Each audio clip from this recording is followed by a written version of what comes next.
This will be over and over. To lead by an any big fat love. Find common ground to halt the spread of lies. And we must do it big fat love. Find common ground to halt the spread of lies. And any America first. America first.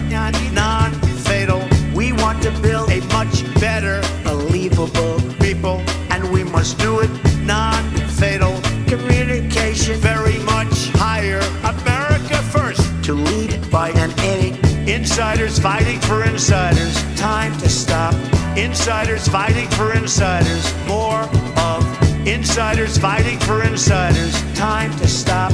Insiders fighting for insiders. America first. Love the flow. 69. Now it's time for new Believable. people. And we must do it. If we don't control, Insiders. this will be over and over. To lead by an any big fat love. Find common ground to halt the spread of lies. And we must do it big fat love. Find common ground to halt the spread of lies. And any America first. America first. non-fatal. We want to build a much Better believable people. and we must do it non-fatal. Communication Very much higher. America first. to lead by an any. Insiders fighting for insiders. Time to stop. Insiders fighting for insiders. More of insiders fighting for insiders. Time to stop. Insiders fighting for insiders. America first. Love the flow.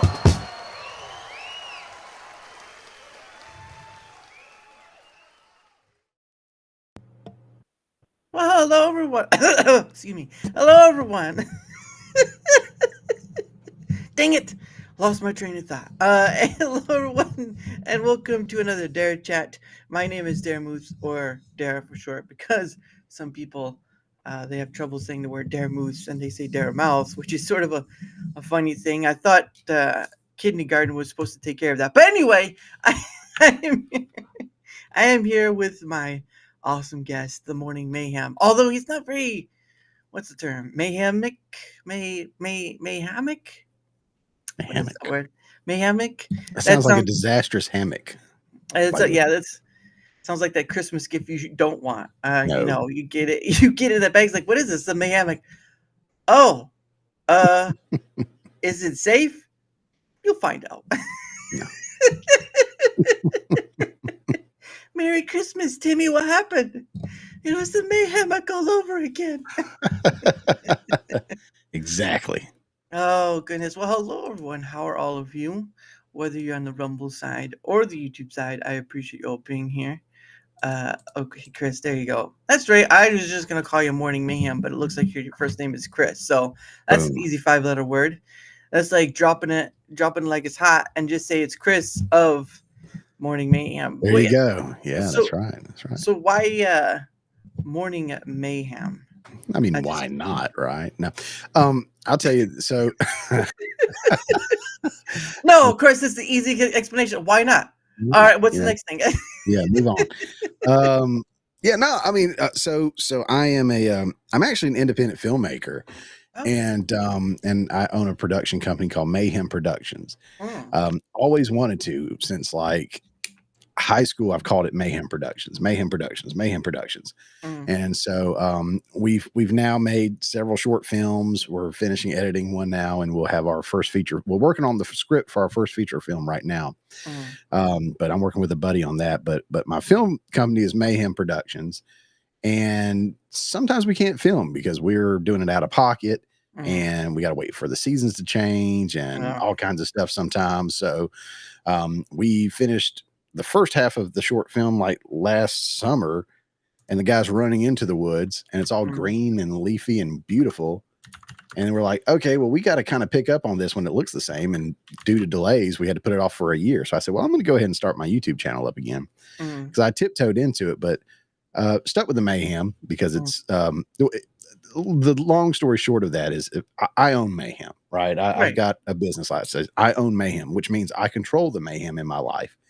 It's kind of a weird depth to it. Like there's always going to be mayhem and madness and everything like that. But if you own it, you control it. You can control how it affects you and impacts you and redirect it in a positive way, which sounds kind of cheesy, but that's the whole idea behind the Mayhem thing. Yeah. But the Morning Mayhem, I was basically kind of riding the coattails of like other shows like Louder with Crowder that did a Monday through Thursday show at 10 a.m. I said, well, they're not doing it on Friday. I can do a Friday show. Why not 10 a.m.? So I was like, I fill in that gap. And now they do. Yeah. Well, yes, now they do because of the Rumble Premium thing. So they do that. So now you're kind of like, dang it, son of a bitch. Come on, Crowder, stop it. I'm locked in. It's all good. He ruined me again. Curses. or it's Crowder. It's sort of like, I'll get you, Gadget. It was the last thing I do. Exactly. I don't think he could do that voice though. So why Daramouthe? Is that your actual name? Well, no, it's not my actual name, but it is a name I created though. Because it sounds like vermouth a little bit. And I was like, ooh, a nice little sippy sip. All right, cool. Yeah, I don't drink though. But the thing was that the word sounded like it tickled the mind a bit. So I just kind of played around with it. Yeah. And so the first iteration you see of that playing around with it is the one you see on Twitter X. And then of course, this is sort of what was the secondary of it. So I kind of took that word, kind of played around with it, and this is kind of what happened from it, because I can make stuff up, that's the ingenious I have, I guess. But it was just one of the reasons was because when you go on to say like what was it, like RuneScape or whatever, you'd have to make a number after a name, and I wanted something that didn't have a number after a name, right? And so that was it. Of course, my previous account that had Daramouthe on Twitter X got suspended, but that's another story for another time. No, it wasn't for that. I got no reason for it at all. They just said like, oh, you're suspended. What is the reason? Oh, because we reserve the right. Of course. What's going on here? So there it is. But yeah, Daramouthe is cool. Like you said, Daramouthe, that's just different. I mean, that sounds like a truth or dare kind of thing, What do you dare? A mouth? It gets dirty real quick. So good on you, man. That E makes a big difference. I'll just no, it doesn't. I still get called Daramouthe. Dang it, Daramouthe. I still get called Daramouthe sometimes. All right, okay, it's hard. It's hard. That's why I say Dara, because people, if you shortchange it, right? If you just shortchange it to Dara, people are like, oh, okay, I get it now. And he's like, no, you didn't. I had to shortchange it for you so you would get it. I had to break it down for you, homie. This is what I call myself. No, and it doesn't work that way. But yeah, it was just something I made up, and I've kind of stuck with ever since. I went to a mall and I got the hat made because there's a place where you could do custom hats, or they like sports hats, right? Yankees, all that stuff. And so I got it made there. It probably cost me, what was it, $45, $50 to get it done. It was not cheap. No, it was not cheap. But red is my favorite color, so there you go. There you go. I had this made that's my Mayhem Productions M logo. Yeah, it was. I thought it was just an upside down antlers. It could be. It could be whatever you want it to be, man. Use your imagination. That's what art is. Art is imagination and creativity combined. Is that what you say when you duct tape a banana to a oh my frame? God. That's just money laundering. What that is. That's money. You're gonna it's gonna auction for that much, and then you're gonna turn around and just eat it. Come on, man. That was money laundering. You did say art is imagination, and that was considered art. So good, sir. Okay. All right. Listen, your words, they can fail you once you step in the wrong pot. Shove them in there. I'm eating my words now. That's right. There was also one too where someone had paid millions of dollars for, and all of a sudden, once it was sold, it dropped down into a shredder and just yeah. I was like, well, it must have been worth the millions of dollars because hey, Luke, yeah, it was oh, I don't got to find it now. It's priceless now. Art, nope. Art, art picture shredded. Trying to find it. Here we go. Okay. Hey, Tommy. Ladies. You know what? You, sir, I'm going to have to call you ma'am from now on if you keep it up. Goodness sake. Some people. All right, here we go. This is the one. Banksy says auction recorded with 18. I don't know pounds. I know pounds, but it's not the kind of pounds you think. But Love Isn't the Blind. No, artist destruction of Girl with Balloon sells for many times its guide price, and look at it. It gets shredded. Like that. Sells for I don't know what 18.5 is, but that's a lot of money. Yeah. One could at least figure that part out. It's me no pounds correction to USD. Yeah, I'd have to pound a lot to make that much money, basically. Yeah.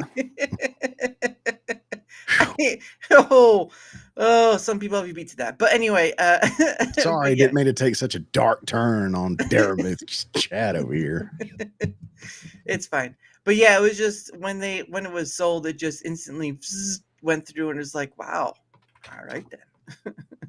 So, but again, you're talking about art, and people made art that could be shredded or bought as a banana to eat. So I don't know what art is anymore. Yeah, I don't think I do either. I mean, they're coming out with movies left and right, and I mean, I guess technically it's art, but man, it ain't what it used to be. Well, not only that, but then you're gonna have about 20 million. Okay, thank you, Deviaverse. I appreciate that. So about 20 million USD is what it was. Pound sterling is real money. You know what? Never mind. I'm not even go there. I'm not even going. But now nothing is real. Everything is an illusion now. Well, that's what the Matrix was. I mean, look at our money. Our money's not based off of anything, and it's about to go away. Some, Well, if you really want to get into it, money, any form of value is based off of nothing but belief that it has value. That's right. Right. Yeah, because otherwise, I mean, there's a difference between sentimental value, but that changes hands like a old. I can't figure an analogy for that one, but it changes hands. But yeah, I mean, it's a funny thing where Gina is I don't know who that is, but Gina is Shorty right there in Rumble. Oh, okay. Oh, okay. You should have just said Shorty. I would have gotten it, but when you said Gina, it's like I don't know who. I know, right? Gina Carano. Is that what you're talking about? But yeah, it's a funny thing when people they're kind of like, well, it needs like the USD needs to go back to the gold standard or whatever. Like, but what is gold based on? What's the value of gold based on? Well, it's based on what we give it value for. It's the irony of when you try to look a little too deep, and it's like, well, then what does that mean? Well, that means any value system in the world is kind of pointless because all you're doing is putting belief in it. That's the real. It's like crypto, right? What is crypto backed by? Nothing. Yeah. Someone says, well, I know someone said like numbers and math, but I'm like, but that's really. But it means nothing to me. Yeah. What can I do with math? Can I eat math? No. Can I put a math over my head for roofing? No. Can I hit somebody with math? Maybe, but it's a really bad diss to another mathematician. There, 2 times 6. What up? Don't make me drop that pie on you, homie. Oh yeah. Yeah, no, you're right. I mean, anything can have value. Bottle caps. Old Nintendo games. Baseball cards. I mean, there's all kinds of stuff. It just whatever somebody puts the value in and on. And same thing can be said for laws too. We can all come together and agree like this is, no murder, no stealing, no this and that. But what if one day we all woke up and says, we're not going to obey the law? There's not enough law enforcement, military to stop everybody from breaking the law at all, or to do anything about it.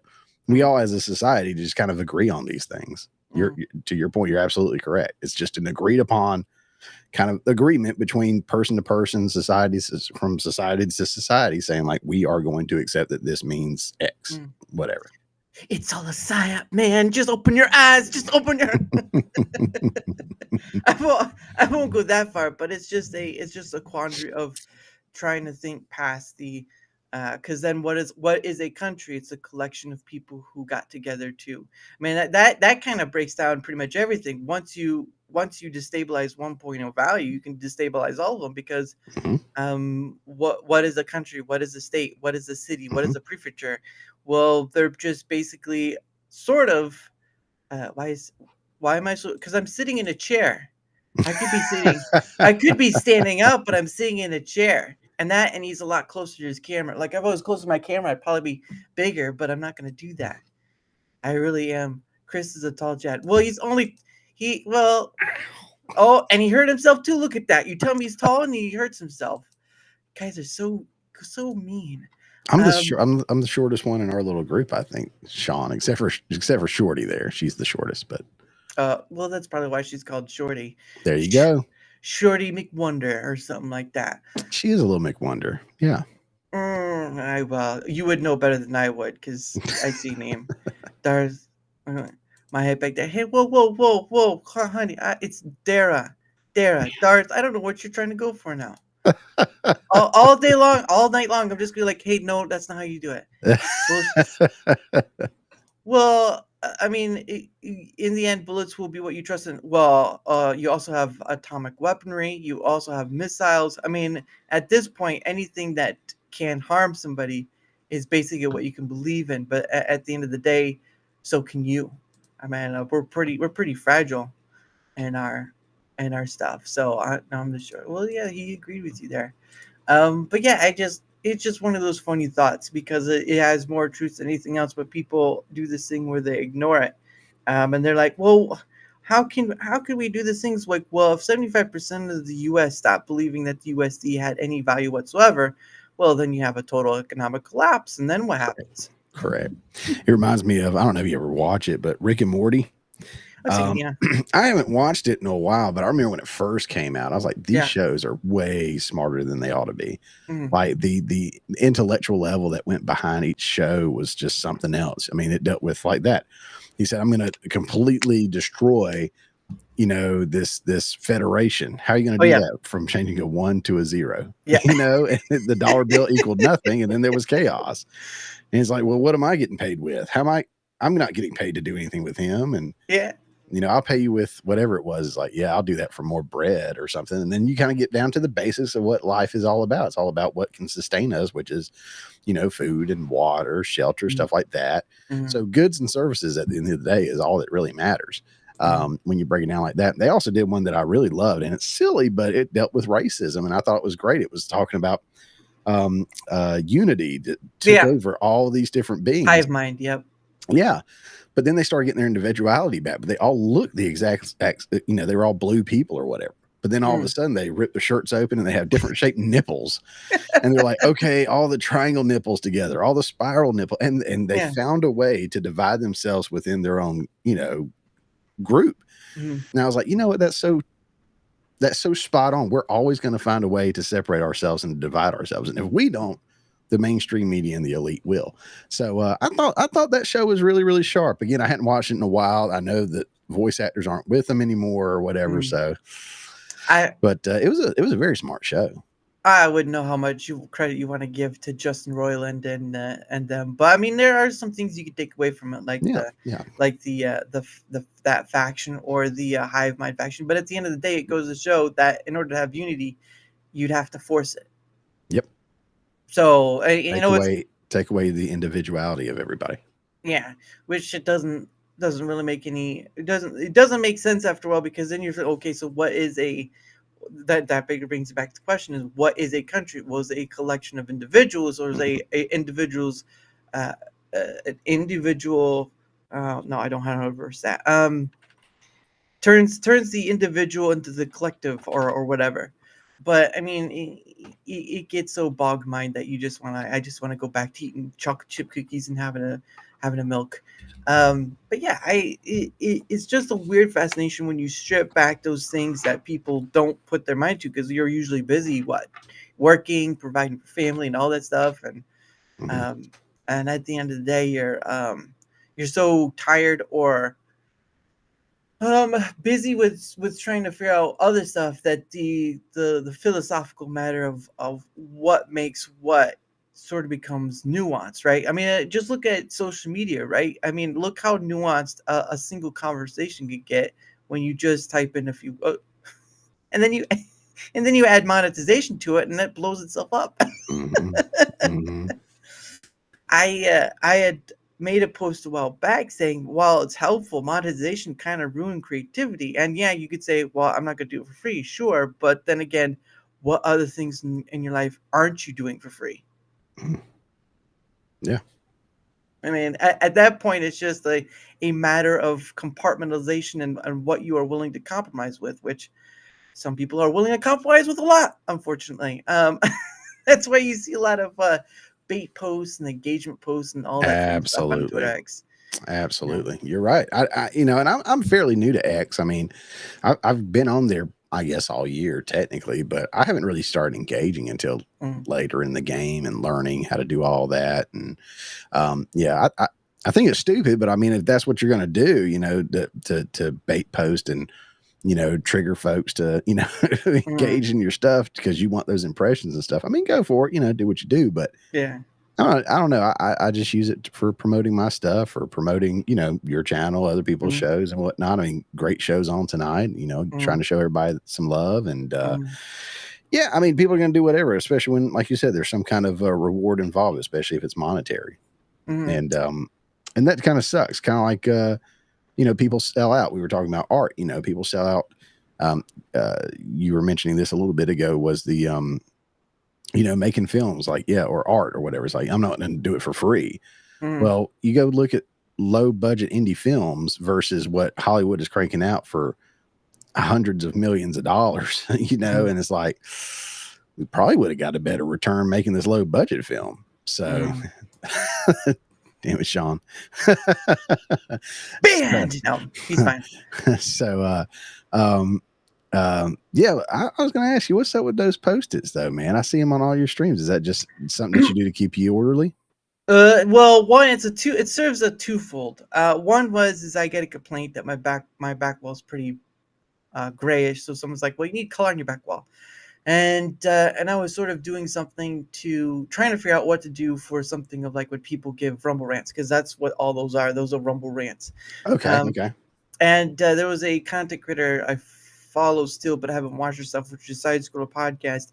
And they would, whenever they got was a gifted sub or a donation or whatever, they would put that thing on a piece of paper and put it up on their wall. And so I was like, well, since I got this complaint about not being colorful and posting notes are colorful, and it's also a way of, as a thank you, sort of their names, because you can't see their names from back here; it's too far. But there's plenty of them.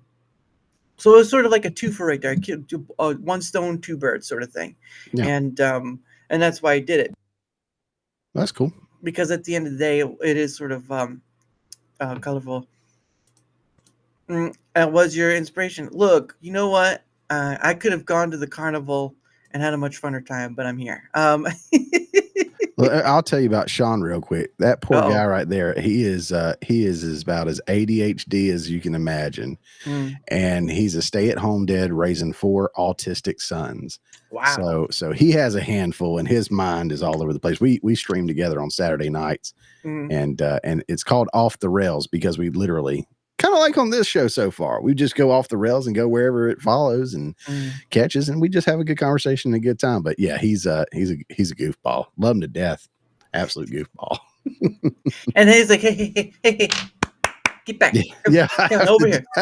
Do that with him. And he says, that's what I need you for. I'm like, all right, cool. Come on back over here. Here's the rails. Let's get back on for a little bit. you get out your keys. Like, come on over here. Let's go. And he's Canadian, so he's got that working. Never mind. You know what? God bless him. That explains it all right there. Just say Canadian, and everything falls underneath that. Absolutely. When you have a Canadian on your show, it pretty much explains everything else. Yeah. I see Davey verse there is over in Britain, Great Britain, I guess. That's pretty cool, man. UK. Yep. I've had a lot of different people. Chris is my. You're not paying enough for that. Goodness sake. Oh man. But yeah, I've had talked to people from the UK. I've talked to people from. I actually had one gentleman from Germany. Talked to a few people from Australia. And I've kind of just talked to people all over.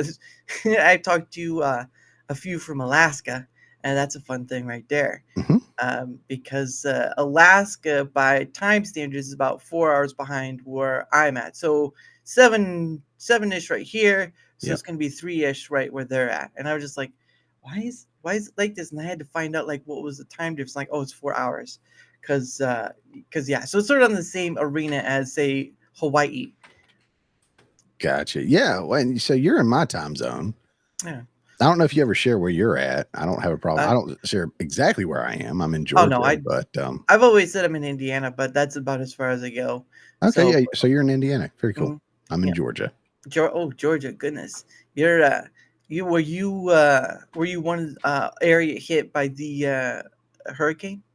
Helena? No. So I work I work IT for an insurance company over the state, and we had a lot of people, a lot of our members were hit, and I talk to them every day. As far as the agents go, I don't talk to the people directly. I'm just in-house IT, but I talk to all the agents and all the county offices and everything, and there's still folks out there in tents, as you saw it like in Tennessee and North Carolina and stuff. I mean, we still have people in tents. We have people that are displaced, and it's going to be a long time. And one of the things, and I've mentioned this several times on other people's shows, it does kind of bum me out, because as bad as, you know, North Carolina and Tennessee got hit, Florida got hit, I mean, Georgia got hit pretty bad too. And you just don't ever hear about Georgia like you do everybody else, because it ripped through a good portion, like a crescent moon kind of deal there out of our state.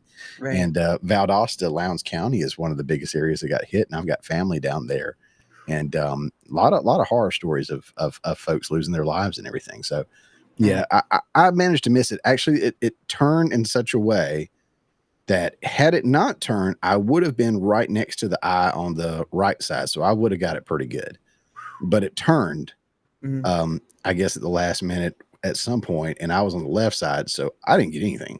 I mean, I got basically nothing but maybe a little rain.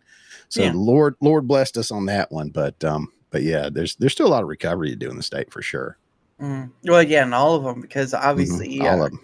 Because it's essentially when you're trying to dig out, trying to get up and rebuild and all this stuff. It's an unfortunate thing. I mean, I remember when Katrina had hit down there, and that caused a mess for all of Louisiana and stuff. But when it came up here, it was just a tropical storm, and it rained for days. It was probably a week's worth of rain, and the worst you would got is sort of a form of flooding. But hey, horror stream. But at the end of the day, it was a there you go. And the worst you would get is just all the rain. But I mean, people from Louisiana and then the area, they got the worst of it. And the funny thing is that Louisiana, or what was it? I don't know what they call it. The where they have Mardi Gras and stuff. New Orleans. New Orleans, yeah. So New Orleans is in a bowl like state. Right, their levee keeps it from, but that's the part is once the levee broke, I just filled the bowl, and that's kind of the part too, is where you're living. I don't think many people think about of where they live. They're just like, oh, here's the house for a good price. That's great. But if you were to imagine that you were to be in a place where if the river levee broke or something like that, your place pretty much just becomes a bowl to absorb that stuff, and it fills up. You are not the best. You bought the house for not the best place. But there was a long while ago, I remember coming across an article about a man in Texas who bought this thing called Aquadam, and what it basically is using a polythene something where it would you could use water as a barrier. So let's see if I can't find it. There we are. There we go. I found it. Let's see. Here you go. So this was from 2016. So don't get me wrong. This is like 8 years ago. But what he did is that he used a 400-foot plastic dam, well, but not plastic. It's more like poly. What Yeah, was the word? polyurethane or something. No, it was purchased here we go, polypropylene tube. Polypropylene. Okay. Yeah, polypropylene. Which if you see Mm-hmm. using water, it created a tight barrier around where it flooded. And you still had to pump some water out, obviously, but I mean, it didn't get in as bad as it got other places. It cost him, what was it? The cost was, I think he said the cost was around, here we go, 8,300. So, but he could have sustained more of that for his house damages. So, and my thinking was that's odd that not a lot more people could know about this, that this could help them and any future flooding. I mean, yes, it costs a lot, but imagine what it will save you in the long run. I don't think a lot of people think. I mean, that's more of an outside of the box kind of thinking. I mean, I don't know if you've seen them now. It's like these L-shaped kind of brackets that you can interlock together that hospitals and places like that are using to block water out. And it's actually the water that weighs it down in place and everything. Yeah. So people are more and more creative now. But, I don't think a lot of that goes through people's minds. Like, how can I keep the water out of my house? It's more of how can I get out of my house before the water gets in? So, props to this dude. I mean, that was smart thinking. Yeah, and of course the website does exist. I mean, it's right there, aquadam.net, and it's a I can't remember what it was. So let me get off that and I'll share the actual website. Garth. Yeah, you keep calling me Garth. You're gonna see what happens. No. Here it is. This I believe is in, where is it at? This is in, here we go. Oh, it's in California. Oh, it has a headquarters in California. So this has headquarters in California, but it's basically, it's using water bladders for flood control, basically. Yeah. And you can see it right there. They're using it for that, but it's basically using water and a propylene tubing with water versus, wild running water. And I believe they said it gets up to, here we go, comprise virgin resin, high grade polyethylene and forget it. I'm not going to try. A decent wall would work. Well, yeah, but it has to be one that can handle the current of the water. But it says it can go up. So custom aqua dams are available in sizes under 5 feet to over 16 feet tall. So just imagine, right? The Hurricane Helene that came through, they were reporting that it would get up to 9 feet in like Florida, whatever. That could have taken care of any flooding they would have had if or whoever bought it. But you imagine using water against water in a way. Mm-hmm. Because it's usually just the regular sand water. The sandbags, they put sandbags in. But this is a lot different because it's using a water in itself in a very tight, compact tubing where it's not going to leak out. And it just, it can take the brunt of, say, I don't want to say a rapid, but like fast moving water, I would think. Mm-hmm. Yeah, my body's kind of like that. It's got all every food and water in here. It's in a tight, compacted space, and just we'll see. We'll see what I can knock down.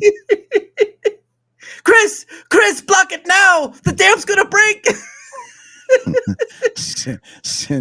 send Biggin out there. I'm on the way. Look, guys, I think you called me for the wrong job. That's a little too big for me. What are we going to do? Oh, my goodness. But yeah, no, it's just stuff like that. But again, once the information is out there, people have the opportunities. Like, did it cost them a lot of money? Sure. But did it save them a lot of money? You bet your bottom dollar it did. And while I know it's something that not everyone can afford, looking into it is something that's worth value because, again, people are wanting to protect their homes. They're wanting to, because flooding is damaging in its own right once the water gets fast enough, and of course it stays and it takes a while for it to recede and all this stuff. And you're dealing with whatever's left, like whatever's in the water. What's that gator doing there? What? Mm-hmm. But yeah. That's pretty cool, Davey. the self-rising levee. It's a metal panel that raises due to floats, adds extra 1 meter. Yes, but we're not in the UK, so 1 meter doesn't apply here. We're in America. We use foot and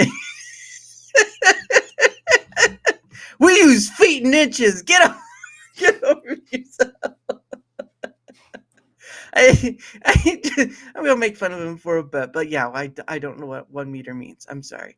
It's like Celsius. I have to look up the exchange I do. rate. I have to look at meters are about 3 feet. I have to do the same for Celsius and stuff because, like I say, Sean's in Canada. They use all that, and sometimes I'm like, that kind of makes more sense. I'm like, no, America. Okay, all right, get back on track here.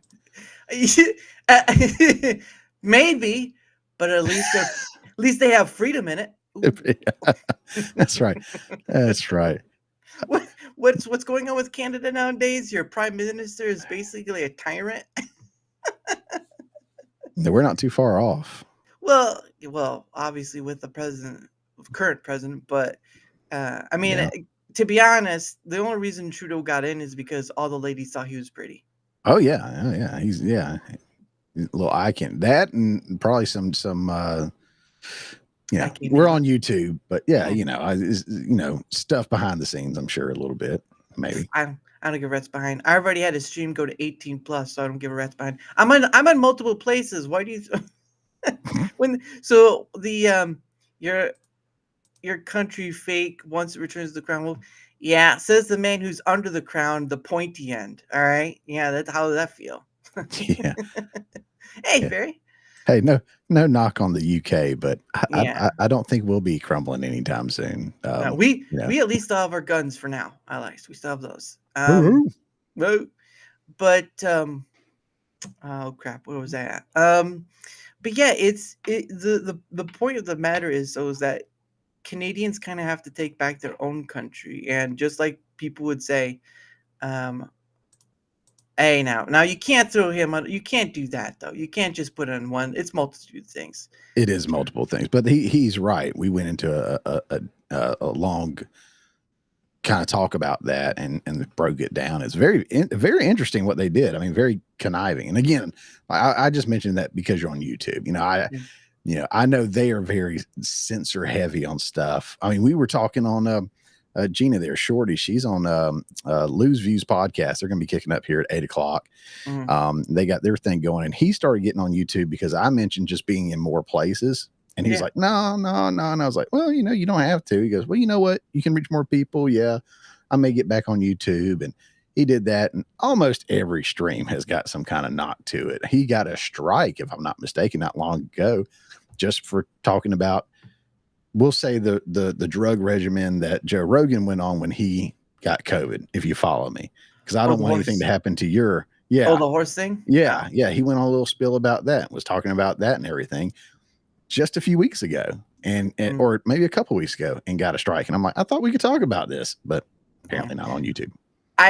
So I was doing my pay it forward stream, and I streamed to both ends, Rumble and YouTube. And I was sort of stopping by someone's stream, and they were showing some kind of cop takedown or something. There wasn't any blood or anything, no gunfire. It was just sort of people running at one point, and then cops taking down somebody.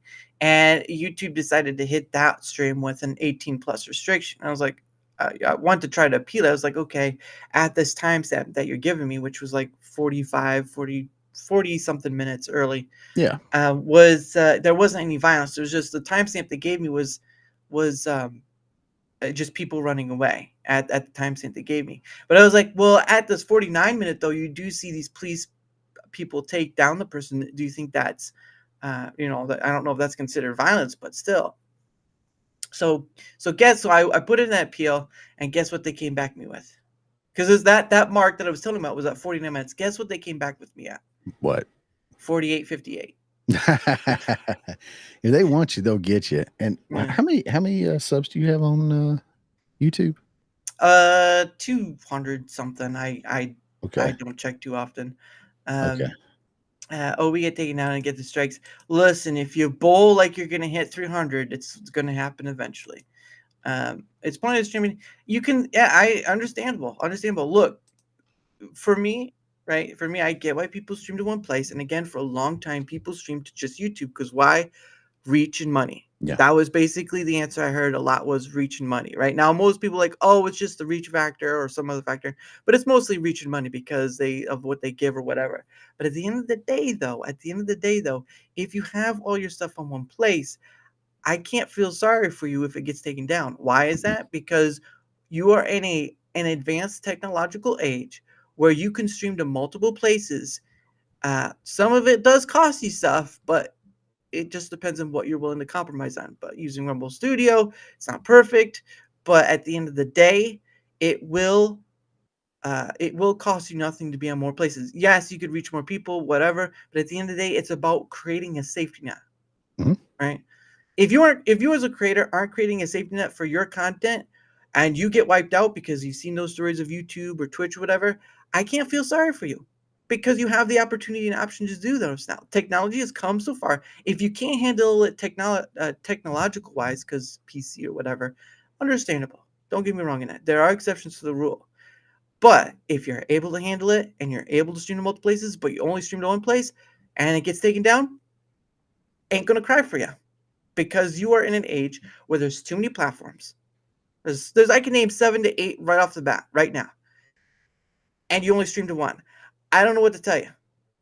Because if you've ever gone to the Twitter X, right, where you see the people trying to get YouTube support or whatever, like, I just got demonetized, or I just had this video deleted, whatever. Is that your only? I usually ask, is that your only place you stream? It's like, yeah. Too bad. Sorry. Yeah. Can't feel sorry. I'm not gonna be like sitting there with like a doing a Cartman thing. It's like I'm not gonna do like that, but I'm not gonna feel sorry because you are in a time of technological advancement, like being connected to the internet, which is like being connected to the biggest academia out there, and you're saying I can only stream to one place. If it's nothing to do with your computer that can't do or whatever, or you only have a laptop, that's fine. But if you have things where you could stream to more than the one place and your stuff gets taken down and you can't get it back, sorry. It's called thinking ahead. Yeah. And I like kind of what he said, Sean. And again, it caught me in trouble one time. But, I do stream to all. I stream to YouTube, Rumble, and X when I do stream. I only stream once a month. Right. But yeah, YouTube's gotten us some stuff. Rumble and X does give you that little bit of freedom. So yeah, I understand why he doesn't stream to YouTube, but he has shows that he records throughout the week. You kind of, censor those a little bit, monitor those, know what's going to work and what's not going to work on YouTube. But yeah, I'm with you 100% as far as the reach, and then the safety net as well. Having that safety net is great. But that reach is why I'm literally, on every platform that I can stomach to try to, to be on at one time, because I think what we're doing, becoming the mainstream media, essentially taking over and whether it be entertainment or news or what have you, I think the more places we're at, the better. The bigger the reach, the better, because we're going to be shaping people's minds and reaching people that aren't being reached in some places, because the mainstream media is reaching them and just filling them full of lies. But then they can tune into somebody like us. Like I mostly cover like news, entertainment news, or political news or whatever. Yeah. But I cover it from the left, I cover it from the right, and I try to call it right down the middle as best as possible. But you turn on mainstream media, and of course they don't do that. Everything is very, very heavily left leaning there, and very corporatized, where they have to, make sure they're friendly to their sponsors, whoever they may be. This segment sponsored by Pfizer, something like that. So, but yeah, we have the freedom to speak truth, and I'm excited about that, and that's why I try to be as many places as I can be. Right. And for me, it's don't try to overdo yourself. Be where you can handle, right? Like if you can only handle 2 places, just do 2 places. If you can handle 3 or 4 places, do 3 to 4 places. Don't go beyond your mental capacity, because I'm telling you right now, if you're doing this for views, money, or whatever, you know what? More power to you, but that's going to wear you out quicker than just doing it as a hobby to kind of learn something from it, to gain maybe knowledge or to learn how the things work, whatever. There's always, I've always seen it this way. There's a lot of people kind of limit themselves, and there's an understandable ability to limiting yourself, like choosing options, whatever, because too many options and your brain just fries.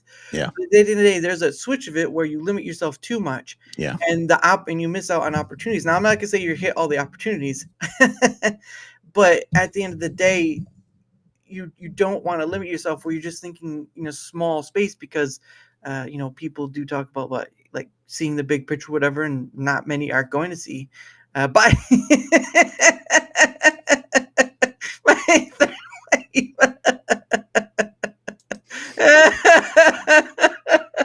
I can't take them anywhere.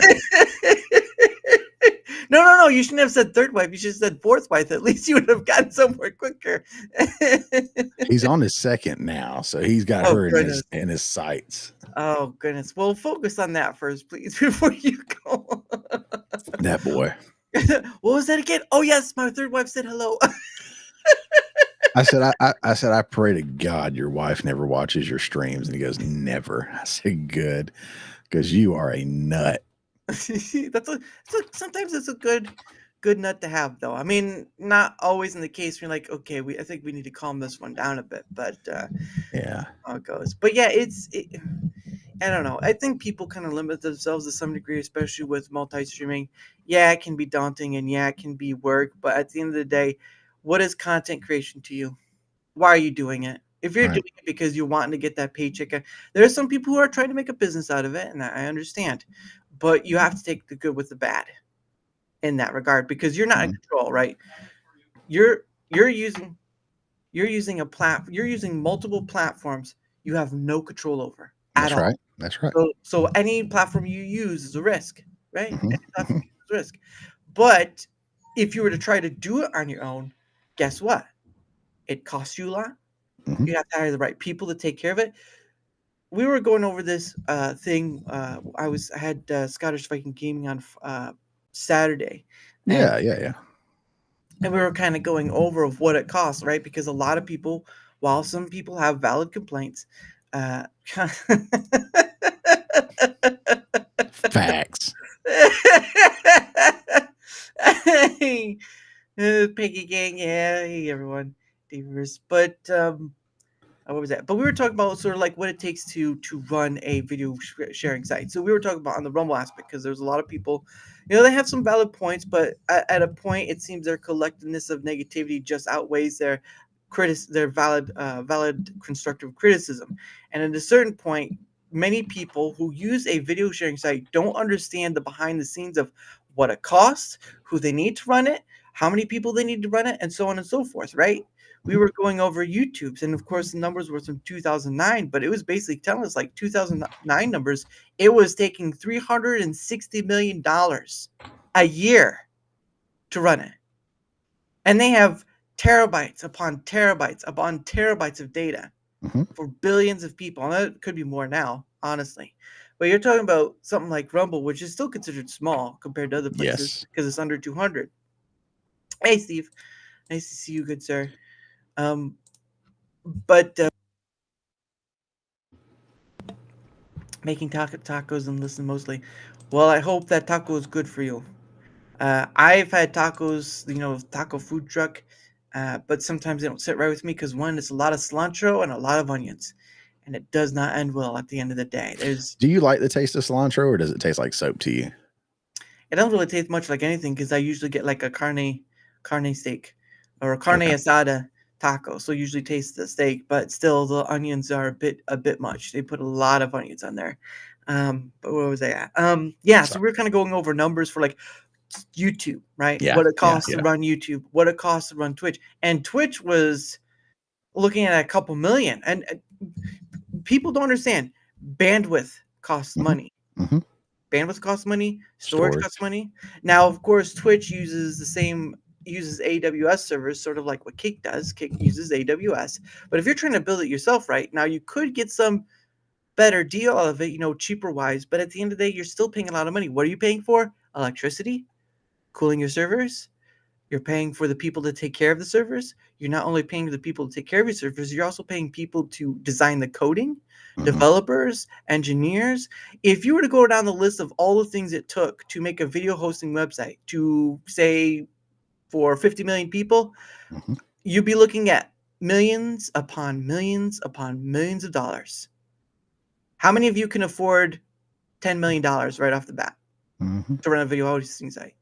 And again, don't get me wrong, it's not an excuse for Rumble. I'm not making excuses for Rumble. It's trying to get people to understand you only see the front end. Try looking at the back end where most of you don't know how to code. Well, except for you. You probably know a little bit about coding because you've dealt with IT, right?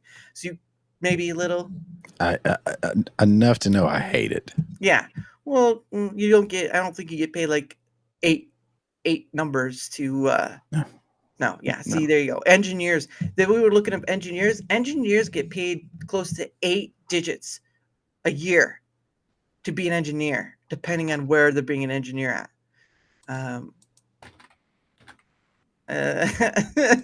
Don't ask. You won't like that answer. Think back 58 million a year. Yeah, well, I mean, yeah, it's just a lot of people don't understand. Other than people who have like I took my CompTIA plus, right? That's what I have until next year because I've got to do all this stuff. Hey, Shield, how you doing?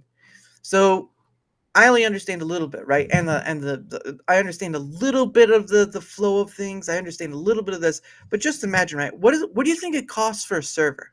Just right off the bat, what do you think it costs for a server? I'm running off of a server right now.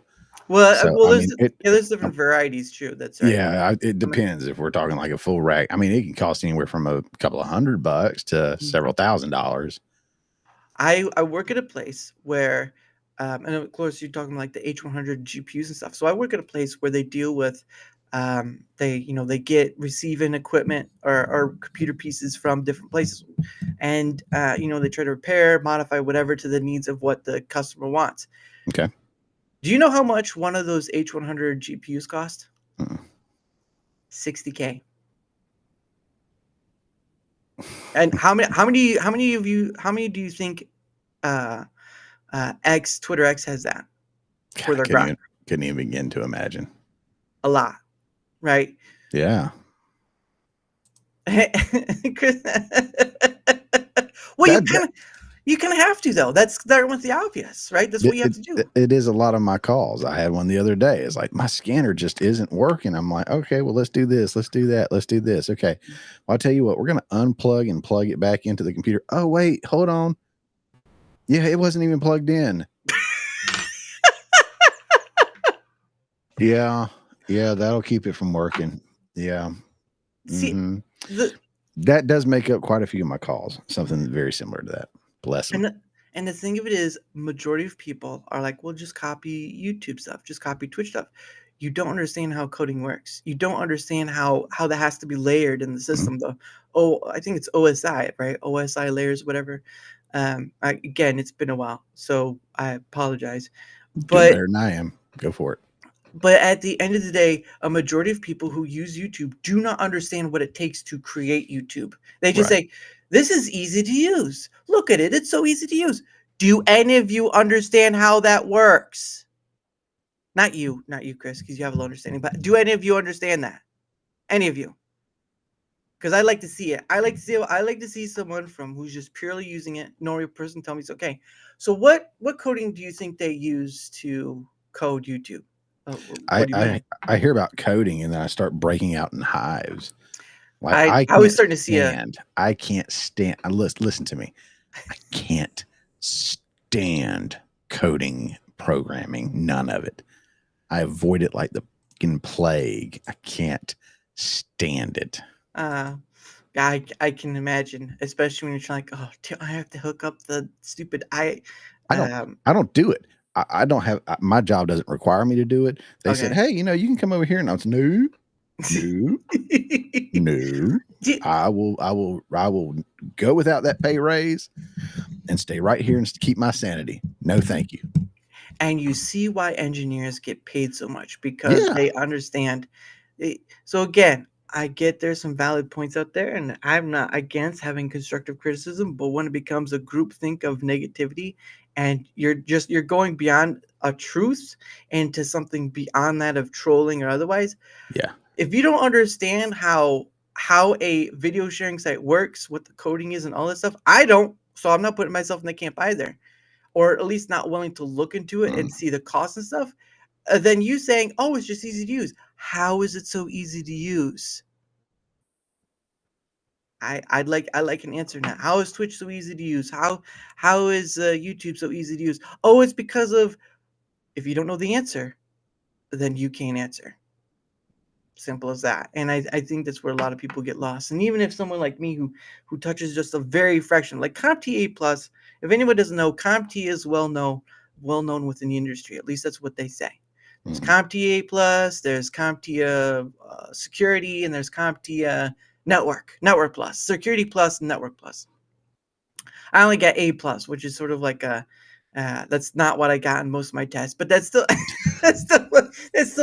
that's basically touching on a lot of things that is doesn't matter. It doesn't show your grade on your certificate as long as you got your certificate, right? I got my certificate. It's just I have to get my credits thing to up to where because I have until next year to get it up there. I think it doesn't know. I read an article here. There's new employees rarely learn how there's news. Yeah, I heard that too. Was like people don't know how the algorithm works. The people that work there don't really know how the algorithm works, and the people who built it are gone. Well, and I don't know where I heard that from, so don't take my word for it. But I mean, you all are connected to the biggest library of information on the world, and you have the opportunity to look it up. Of course, you could go with your confirmation bias, but still, you have the opportunity to look it up. So, for what it's worth, I do try to collect feedback, because I do a thing called Rumble Squared.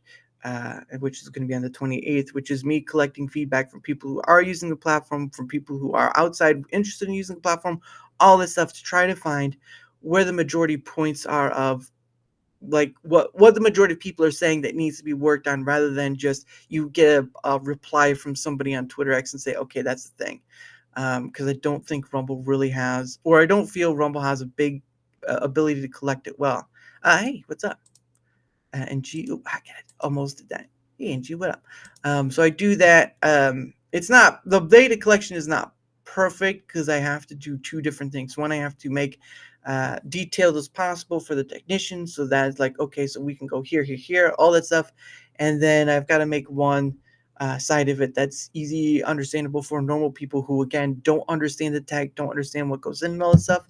So I've kind of taken that upon myself because, one, I can learn something from it, and two, it just doesn't feel like Rumble has a collective ability. They send stuff to support that kind of sift through, but at the end of the day, they're not really sending stuff out like, okay, so this is what the majority of the platform saying they need or whatever, because people say we need points, channel points, we need gifted subs, which will be hopefully coming before the end of the year. We need this, we need that, we need whatever. It's all over the place, and there needs to be a place of concentrating that data and trying to figure out, okay, so a big chunk of the platform says, oh, the apps aren't working so great because and then we can get in detail of that, and all that stuff. But that's just me doing that.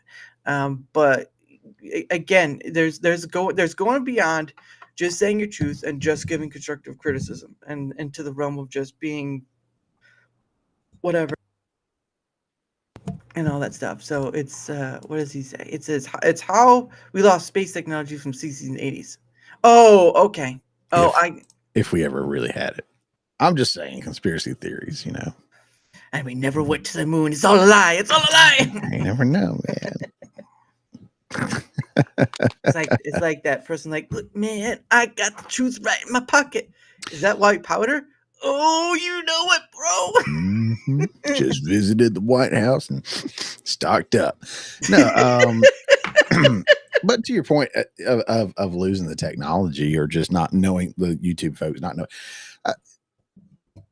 the people that are coming into the workforce now are a lot like the people that we saw on those little Twitter videos back in the day, like a day in the life of Twitter. I get here whenever I feel like it, and I make my coffee, my mocha latte, kappa dappa, whatever. It's got like 18 names to it. And then before I clock in, I go to the gym and I just sit there in a little while, and then I go to my desk and I check my emails, and then I go to the sauna with my girls, and we go to a spin class, they got nothing done, and that's all they want. Thank you very much. But that's all they want when they get these IT jobs. They're like, oh, I'm going to get this great IT job and just sit on my ass. No, there's a lot to do. And you have to, like you were saying, I mean, and you hit the nail on the head with all the, hey, a raid. Hey, Squash. Nice Cool. to see you, sir. Follow that channel. That looks familiar. But yeah, there's a lot of like, okay, so ABC. Now that you're here, you got to learn XYZ, and we got to get you there really quickly.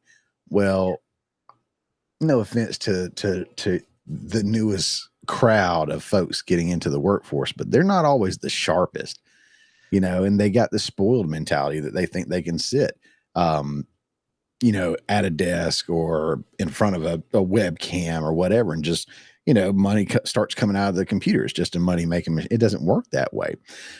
Sean from Third Relify, he and I talk all the time about this. Like, I don't do this to make money. If I do make money, cool. Yeah. Thanks, Davey. If I do make money from this, cool. He's trying to, because he is a stay-at-home father with the autistic kid. So he's like, if I can get some money off of this, it's great. But you've got to treat it like a business. You've got to go out there and promote, advertise, network. With on X, like he's doing right now, he's kind of slutting himself out on X, so to speak. I figured out you can actually turn notifications on X. I didn't know that. I was like, hey, cool, you can turn the my phone blows up about every 5 minutes with him. He's trying to get those impression counts up to get monetized and everything. Yeah. And I'm like, but he doesn't do the well, I forgot what we called it earlier, but like the hate bait or the engagement of all that stuff. Yeah. But I mean, if you treat it like a job, it'll pay you like a job, and that's true for anything. Whether it's this in front of a webcam, whether it's going to work at YouTube, you've got to clock in and you've got to work.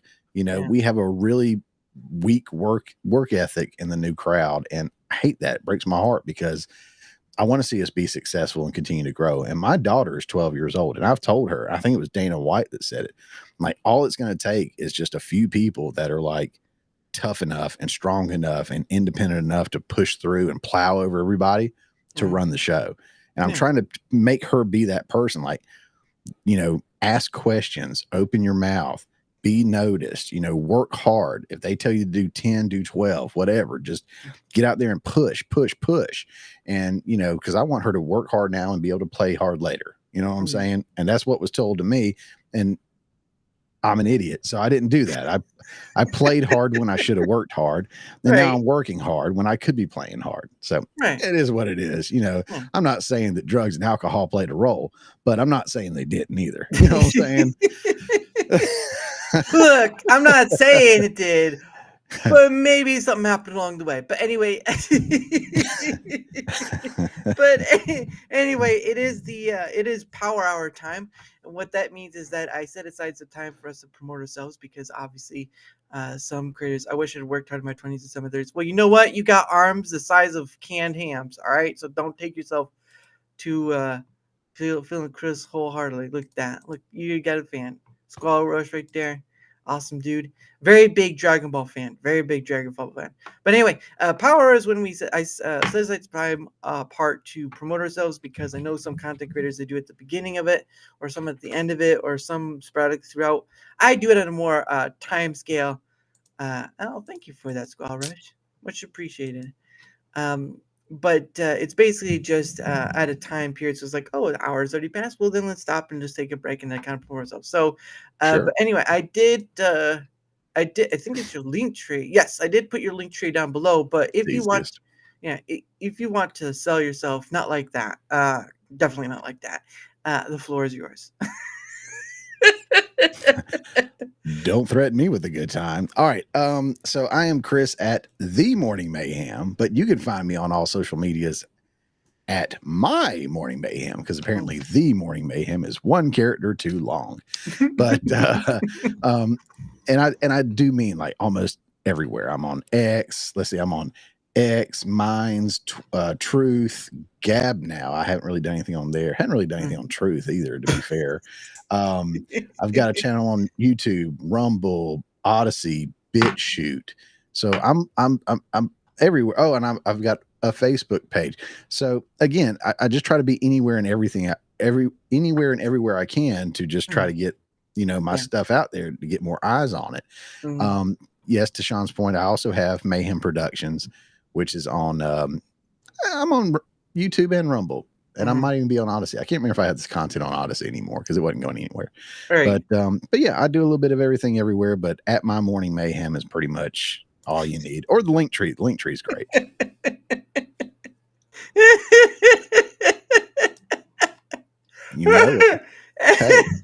Hey, the chicks can't get it all. I'll be on OF next, baby. Watch out. See, that's what I said when you were talking about, you have to work hard to push. I was like, well, there is a WEF. So yeah, that's right. That's right. There's that chick doing the 1,000. Hey, she's working hard. When you can say hawk to it and are set for life, there you go. Bless her. Well, there you go. Yeah, he's a big Dragon Ball fan. But yeah, his link tree's down below. And of course, it's just an easier way of having all your links in one place because, absolutely, dear Lord, when I first started doing this, I'd put like all the links I had. And it was like 5 or 6 different links. Like, wow, I wish this could be easier. And then I saw Linktree and it's like, yes, all in one place. But yeah, it's much easier now. But anyway, guys, his stuff is down below. And of course, for my end of things, because I am here too. Otherwise, it'd just be like, can you hear me now? Can you hear me now? What's going on? There's an empty room in there. But anyway, for my end of things, whether you're on the Rumble side, whether you're on the YouTube side, if you wouldn't mind leaving a like, sharing the content, leaving a comment or follow. And now on Rumble, you can do a repost too. So you can also do that as well. Anything that helps with the engagement factor is much appreciated because, again, guys, not only is it a factor in being seen more, because that's what all creators want, the other factor is having other people on too. Look, I'm not just a creator-only space. I have also had people on who aren't creators at all. And that's what I aim for, is just having conversations across the table, so to speak. You go to a diner with a friend, you have a coffee. I don't drink coffee. And you just kind of sit there for about an hour or so, and you just have I drink hot chocolate. Coffee's the devil's drink. But beyond that, beyond that point, I'm joking, of course, but beyond that point, and you're a functioning human. I don't know how anybody does that without some coffee. Well, I guess hot chocolate or chocolate's got the caffeine in there. Sorry to interrupt. Go ahead. Now I lost my spot. But anyway, anything that helps with the engagement factor is much appreciated. Because again, guys, I've had on over 130 different people, including yours truly. Me. No. Morning. That's what a selfish host would say. No, more because I've had Morning Mayhem on. I've had people on like Tomby and so many others. So there's that. But yes, any help with it on the Rumble or YouTube side is much appreciated. Of course, if you want to see where else I'm at, the link is down below. If you want to take up the opportunity to come on, there's either go to the comment section on either end or go to that link, find my place, and we'll be there. Because at the end of the day, goodness sake, on my ears. But at the end of the day, my next milestone is 200 different guests. I know some people are like, let's get to the next 600 followers, whatever. And I'm like, that's fine. But that doesn't equate to views because a lot of people don't tend, if you have 600 people following you, not all 600 people are going to watch your stuff. So, but any help with the engagement factor and checking my link below, much appreciated because what up, dog? I've done it. She going to jail. She did a dodge. I don't know what you're talking about. Who's that? Are you talking about? The other guy too. Oh yeah. Thanks. No, I appreciate it. Hawk Tua. That's right. Coffee's bathed. Hey, Garth Brooks. All right. If you want to talk about Garth Brooks, leave me out of it. I don't drink coffee. Coffee it's like beer. Beer to me smells like horse piss. I don't like beer. I'm with you on that one. Coffee just does not have that enticing smell. I'm not the one, like we were doing earlier. I'm not the one seeing Folger in your cup, okay? Damn. I know Alaska's Spain. Yeah, I heard about that. 1,000 in a day. You know what? Good for her. Sometimes people try to climb the ladder. You know what? I say bravo, but don't bother me with your sadness. which is sad in itself, to be honest. But you can't solve everyone.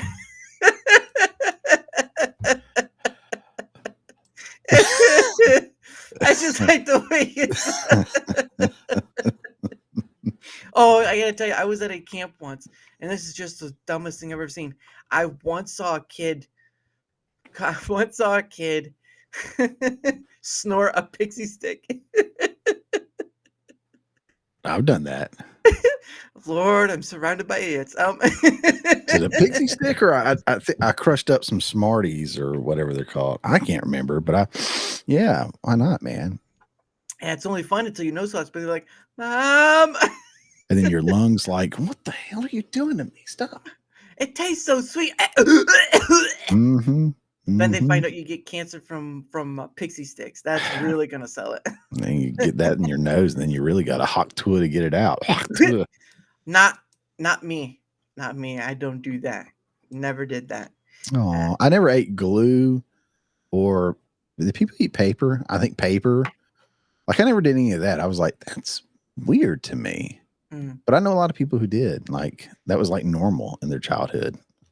Like, well, I like the scented markers. I remember when you get those scented markers. Those were nice. Oh, is it blue? Blueberry. Oh yeah. Now black licorice though, that was no. Like evergreen's not my cup of tea. No, I do like licorice, don't get me wrong, but black licorice is sort of like that black sheep of the children. That's the one you use on your enemies, right? When it's like the last music, I want a steak and mashed potatoes, and then you give them a play of black licorice, like, why? It's like, yeah, you're going to die anyway. What's the point? Oh goodness. I went. Once those sugar pills, the lad he acted out of his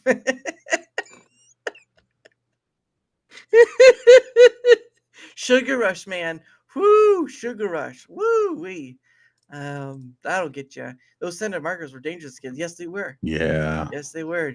Because you don't want to draw with it anymore. You just want to be like, oh, that smells like cherry. Oh yeah, strawberry. Oh, lemon. I smell lemon. Yeah. Yeah. Oh gosh. Yeah.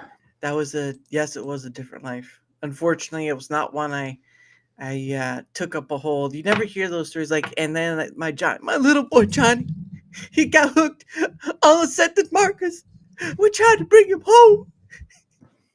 We got him the Crayola unscented. He didn't know what to do with himself. He had that red licorice stuck up his nose like it was Christmas. It reminds me of the red licorice bit. Reminds me of the there's a movie a while back called Happy Time Murders, and it was a very adult Muppet sort of thing. And their drug, of course, was sugar. Licorice. Pure sugar cane, whatever it was. Okay. And if you've never, it is for adults. It is rated R18, but it does have Brian Henson was the director. I think he was. Oh crap! I'm gonna have to look it up so I'm right. Otherwise I'm gonna look like an idiot. Okay, kids, let's do a little run around the world. Nope, I spelled that with a Q. Happy time. Nope. There we go. Spelling is hard. Spelling is hard. Yes, I try. Here we go. This is the movie. The Happy Time Murders. Is 2018. Is directed by yeah. Okay. Yeah, Brian Henson, of course, the son of Jim Henson, and written by Todd Berger. Now, obviously, the guy who does the voice for Rolf does the voice for this guy right here.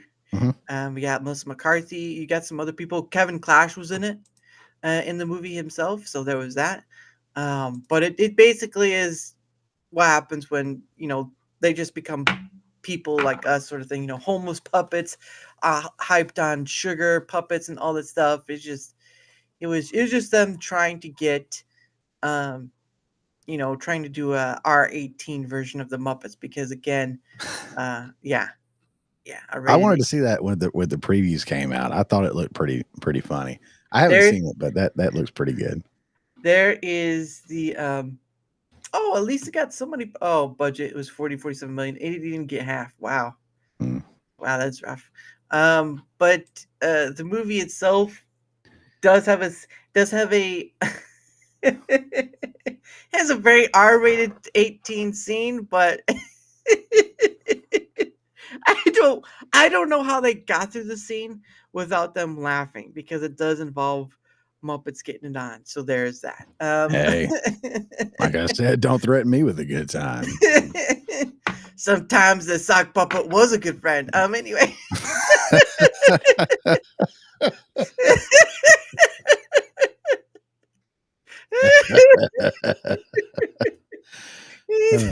That's what you walk away with. If anything at tonight, you walk away with, and that's why the sock puppet was a good friend. It's like, why? There we go. That's when you know it was all gonna end from there. But yeah, it was just one of those things. And I did go see it multiple times because, again, Brian Henson, son of Jim Henson, was in charge, was the director of it. It was a different take on what people saw, because it is true that there was a story that went around that Jim Henson did not want the Muppets to be just for kids. Mhm. That was the story that went around. Jim Henson, that's why you had the Muppet Show, right? The Muppet Show did have a mixture of children's stuff with a bit of, adult humor and whatnot. And then they've tried to come back with that over time, but it just doesn't seem like they hit on it right? Because it usually is mostly just kid stuff. Sesame Street started with the help of Jim Henson. That's mostly known for kid stuff. Now, of course, the Muppet Workshop and Jim Henson kind of split off a bit, so they are separate entities a bit, but it did start with Jim Henson's help. Mhm. And of course, Jim Henson was the voice of Ernie. He was the voice of Kermit the Frog, obviously, and a bunch of different voices too. So you do have that, but I do think that in some part Jim Henson did not want it to be just the Dark Crystal, right? I was gonna say that. Yep, absolutely. The Dark Crystal told a dark story, and it was not made for kids per se, but it was what it was. Mhm. And they did try. I think they did try to bring it back for Netflix, but I don't know how well that did. And that was a while ago. And they did story. They probably casted like Queen Latifah in the role that David Bowie played or something, because Netflix. No, that was the Labyrinth. That was not Dark Crystal. What am I thinking of? You're thinking of the Labyrinth because that's where David Bowie's from. I thought he was in Dark Crystal. No. That was. He was in Dark Crystal. I know he was in Labyrinth. Yeah, he wasn't in Dark Crystal. Dark Crystal was all puppetry. There was no human cast member like Jennifer Connelly and all that stuff. God bless her. Yep. It was. Yeah, that popped in my head. But didn't he have something to do with Labyrinth too, Jim Henson? Yeah, he created that one as well. Yeah. Okay, that's where my mind was going, I guess. When you start my thinking, bad. You're all right. Today, kids. Hot Today, kids, we learned what the difference between Bay Crystal and hey, Key Lime. How are you doing, good sir? Today we learned a lesson today. Can you say listen? Shenanigans. There was I don't know if you have ever heard of them, but there was Jordan Peele and something Key, and they had a show. They had Key and Peele. Yeah, they had their little sketch show they had a while back, and they did do one sketch where it was like an art piece, right? They were doing these different art pieces, but at a certain point they kicked each other in the in the groin, and they called it Dicknanigans.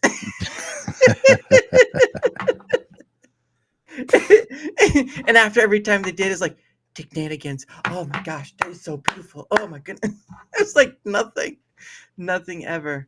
There are some puppets in the Boys spin-off Generation V. I'll have to look at that because I don't know. I didn't even. Yeah, no, I checked that out. I like the Boys. The Boys is so good. Yeah, it gets preachy a little bit, but yeah, good. The yeah, well, it's gotten more than preachy. It's gotten a lot of stuff too, but that's dependent on what your tolerance level is.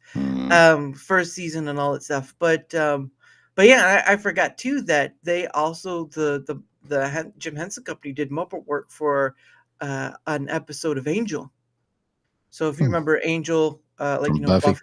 Buffy knows stuff. They had when Angel went on his own show. There was later down the road they did an episode where Angel turned into a puppet, and it was because of some sort of thing house he went to. They got puppetized or whatever. So yeah, they did work for that too. So they're different. There are different ends they've done stuff for.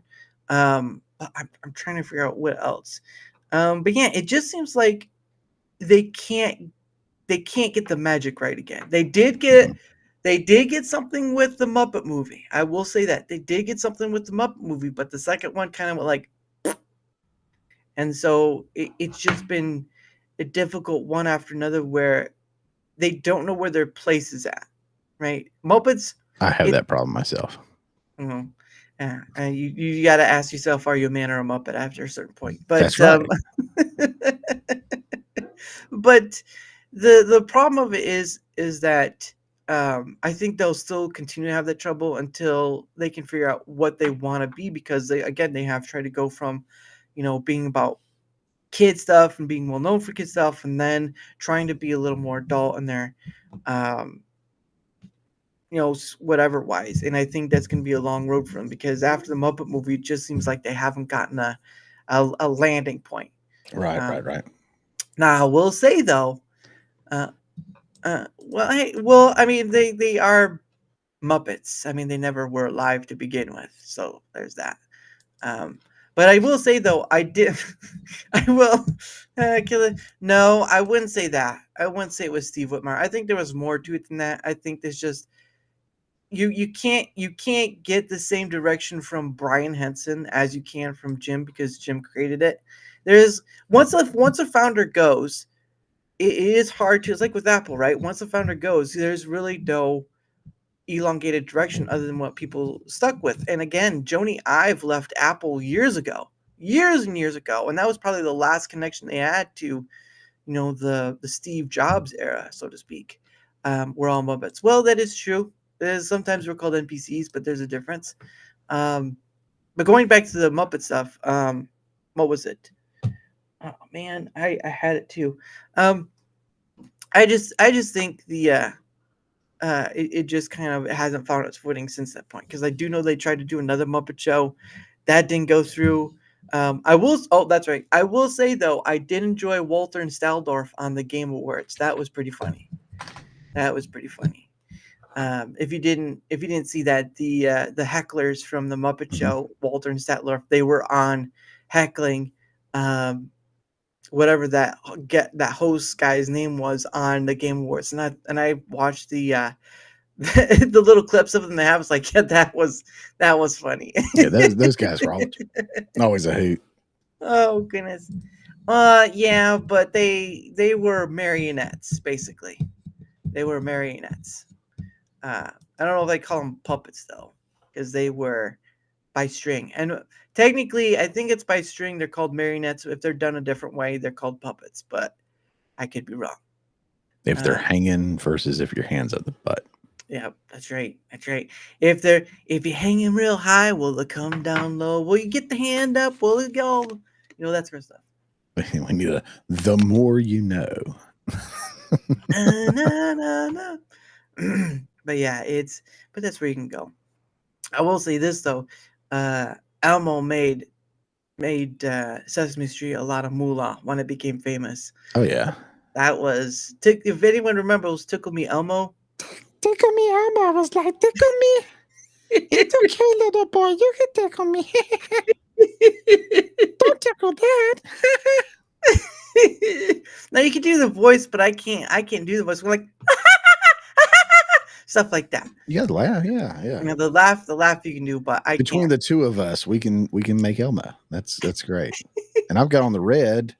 You got somebody just stick their hand up my butt. We can make it work. Elmo says, play game with me. That's pretty good. That was pretty good. Yeah, that was pretty good. It's pretty solid. Because the funny thing is, though, is that Kevin Clash made Elmo. There was I can't remember his name, but the gentleman that I think ended up doing the voicing for the Count had first originally puppeteered Elmo, but he really couldn't find the way to get it right or whatever. And then, because there was a documentary a while ago, there was a documentary a long time ago where they did a documentary on Kevin Clash and all that stuff, and they're kind of talking about, hey, geek, how's it doing, good sir? Can't worry, it's a flute. I didn't see that. I did not see the flute player. I'll have to look that over. But when Kevin Clash took over for Elmo, I believe in the documentary said, what would be Elmo about? What would Elmo be about? And he said love. And that pretty much built what Elmo became. And Elmo was like that. It was like hot candy to children all over. Not only children, but the pregnant moms. During the documentary, there were so many pregnant moms wanting to take pictures with Elmo. It was insane. It was insane. Pregnant moms are insane. Everything they got flowing through their body, and at that point in time, nothing is rational or makes sense. Well, I think that's pretty much all of us. We don't have to be pregnant for that. Social media has proved that very well. Hey, you ain't wrong. You ain't wrong. Oh God, it is. There's one thing I've had to do that I've had to learn is sometimes no reply is better than to reply, because a lot of social media is going to be especially with Twitter X, right? A lot of that's just wall text at a certain point because you're not seeing the person or whatever. A lot of that is just wall text, and you can misinterpret what someone says or whatever, or you get attacked for the wrong thing or whatever. There's a lot of missteps one can make, and taking an observer point is a lot better than just being in there replying to almost everything you don't agree with, or an attack, whatever. So it's been with people who've done the negative aspect of Rumble, which there are valid points, but at the end of the day, there's a point where it goes from beyond truth into this pit of just always attacking when a new update comes up or when the CEO says something. At that point, it's no longer about being critical of the platform. It's about just getting back at for vengeance or whatever you want to call it. And so there's been times when you're like trying to stay out of it, because it's not attacking you, it's attacking the platform. But at the end of the day, you do use the platforms. Like, guys, there's a lot of things you don't understand go behind the scenes, but that doesn't matter anyway, because you only care about, I use platform for free, it should be working like all the other platforms. But you don't understand that aspect of the behind the scenes. And no company is going to show all their hands anyway, and all that stuff. And I am out of bad things to say. Let's bring up things for the past to complain about. Yeah, basically. I mean, it's all the things which I don't get. And again, you have to, and that's sort of what I've used kind of AI for, is like trying to gain a better context of the situation rather than slipping in my words and slipping my own foot in my own mouth. Sometimes it's better just to take a step back as an observer and say, okay, so what are they attacking at? What, are they attacking me or whatever? And if they aren't, just stay away from it, because you only can handle so much toxin in your life. And I'm just really doing this to meet people, to talk to people, and go from there, basically. Do you get a lot of haters? I don't. I really haven't paid attention to it. I did have someone who I once had on as a guest block me, so I don't know if that's considered a hater or not. But sometimes things you can say to be taken out of context, or otherwise. I've had people not talk to me anymore. One was over something completely stupid, but that was on their end, not mine. I don't know if I have haters, but sometimes there are people I bring on that do have haters and sort of kind of come in. But at the end of the day, I don't really see that. And if I do, it's more of just like, because at the end of the day, I'm not doing this for them. I'm doing this to show that in a time of politics and all this other thing, it's great for the moment, but it's not really helpful in getting a conversation going. People want a better world. How do you get a better world? Well, you try to get into conversation of having not debates, but trying to get across of what works, what doesn't work, right? Like we can all have disagreements with each other. We can all agree on some things, but we're not going to agree on things 100%. We're not going to disagree 100%. So we find that middle ground, right? If it exists. But the problem of it is people don't want to sit down and have the conversation most of the time. They just want to play to I'm right, you're wrong scenario. And I don't say that's all, but there's a big chunk of the internet that's like that, where they just want to do I'm right, you're wrong, and whatever you say doesn't mean anything. It's like, that's not a conversation. That's more of just like confirmation bias at that point, and cognitive dissonance. But Well, I asked because it sounded almost a little personal when you were saying, are they talking about Rumble, or are they talking about me, kind of thing, or whatever. And it was like, you seem to be a very personable guy, very easy to get along with.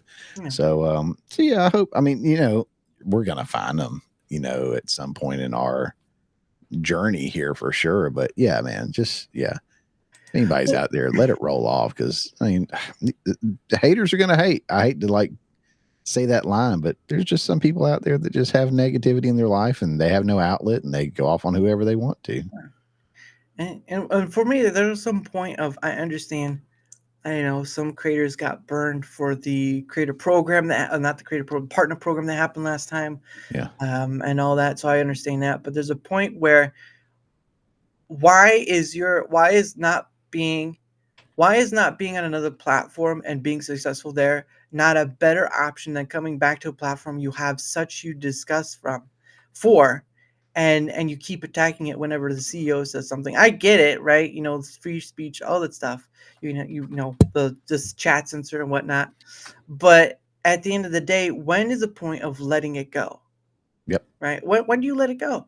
Like, for me, it's like, I have to learn to let go. If someone, if somebody wants a clarification, I am willing to come to the table and say, okay, so here's where you're getting me at, and I'm willing to clarify. But if someone's just willing to razz on you after the fact and keep going and going and going, then they're not there for the conversation. They're just there to get their points in, and whatever. Yeah. Guys, I just want to tell you something right now that's going to be very important for you to remember throughout the rest of your life.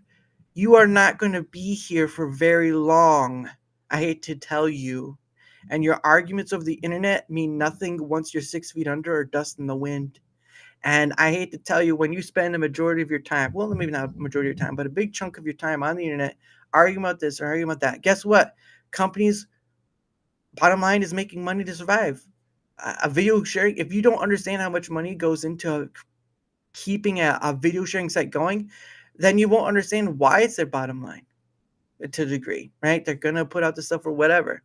At the end of the day, you don't got enough time. I don't got enough time. There's a time clock invisible to us. I got a time card in my hand. I sort of knew when I clocked in, but I'm not going to know when I'm going to clock out. So if you want to spend some of your time arguing about a platform, whatever, and try to hold them accountable, great, but find your success elsewhere and get it. And just get it, because I'm doing this thing and just going with it because I find there's value here. I find something that's missing that I didn't see creators that I was following doing. They talk about the entertainment stuff. They're talking about the video game industry. That's all fine.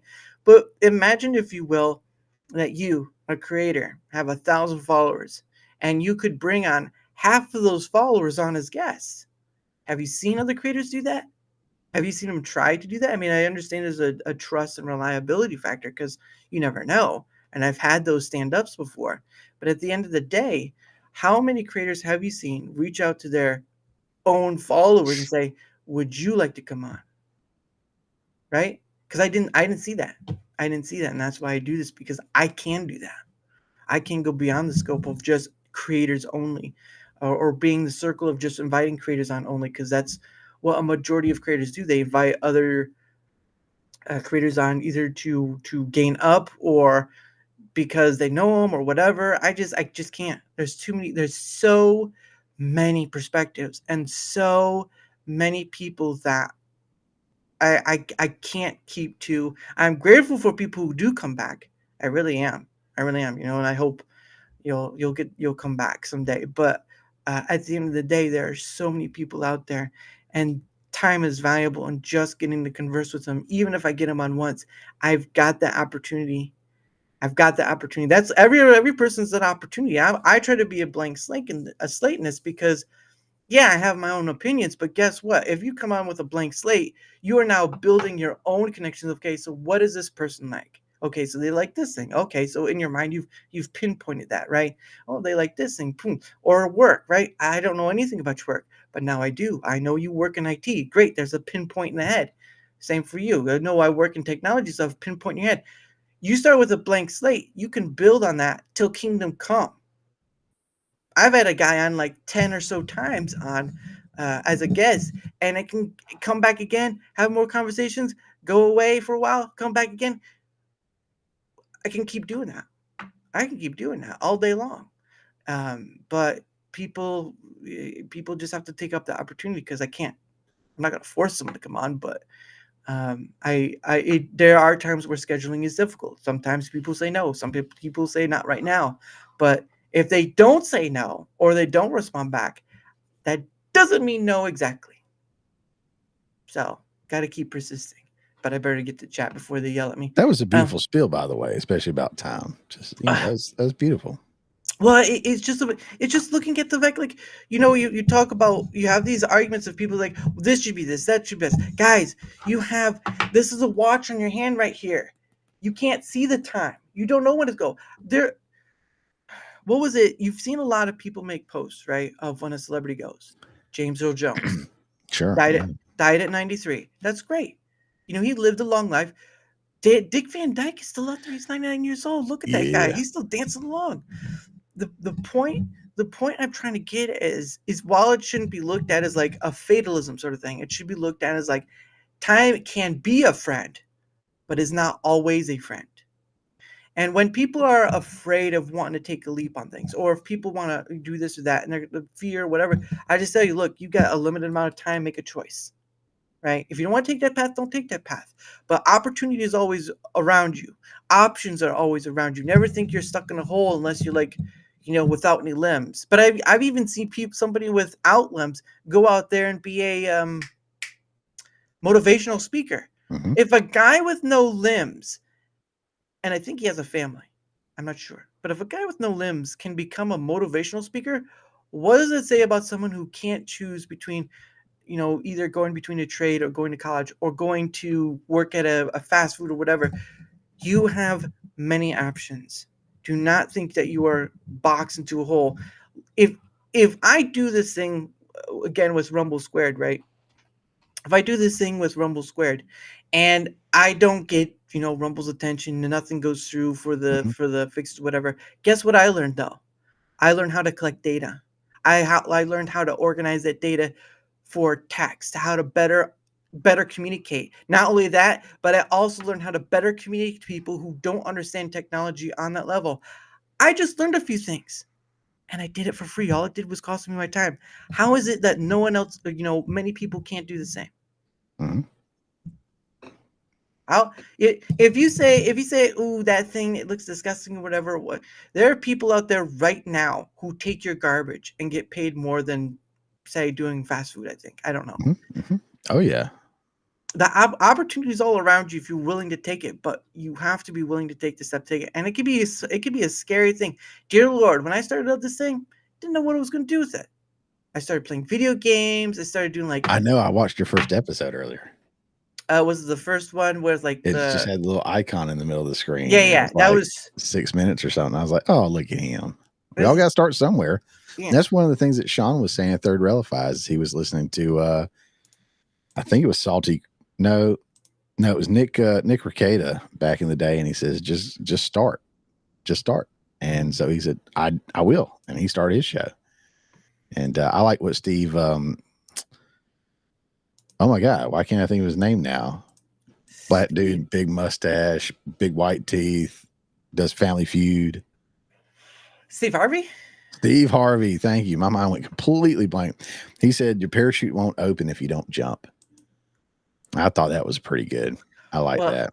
That's kind of a misnomer because it can open while you're on ground and it can get very bad. Oh my goodness. You're not supposed to do that. Just let it be. Let it be a good freaking motivational quote. Hey, There's always one. Hey, Jim, what happened to your parachute? Ha ha. Yeah, funny. Oh, it went off. Ooh. Next thing you know, you're going to tell me I'm early always and the ladies don't like me. Your parachute went off early. Oh. What does that say about you? I don't even know where we're at now. That you just took me on this whole journey of people that I don't know. Like you told this whole story. It's like these two people in the desert. No, what? This summer, you're about to find out what it means to work at McDonald's.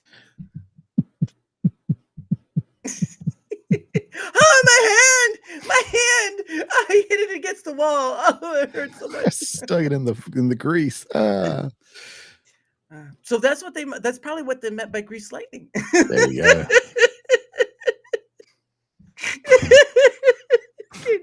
Can you imagine can you imagine how grease would have gone if that was part If of that was it. Go creep lightning, go. Stella, why? Toxic Avenger over here. Oh goodness, that'd be too funny, to be honest. Would have added some comedy to it, that's for sure. Do you know how much better horror movies would be if they would just stop being dumb? I tell you a good funny horror movie, and it's not really a horror movie, it's more of a comedy, but Tucker and Dale versus Evil. Oh yeah. That's great. They had the right balance of everything there. I loved that movie so much. there was also a guy by mine where his shot didn't open and landed on a mattress factory. Oh man, I don't want to go into that. There's a joke in that if it wasn't, oh, it was you. Oh wow, sorry about that. Holy crap, jeez, wow, that got dark quick. It ended on a light note, but he landed in the hard mattresses, so it really wasn't the best. But yeah, it's crazy. Now I can't remember where I was at beforehand. Welcome to the show. It's sort of like Whose Line Is It Anyway? Welcome to the show where the words don't matter and you're ending up in a space you never knew before. It's sort of like that song, what is it? Once in a Lifetime, right? Where do you find yourself? What's in a shotgun shed? And all that stuff. I can't remember the words to it. Oh man, the Talking Heads. Yeah, Talking Heads. Yeah. Yeah.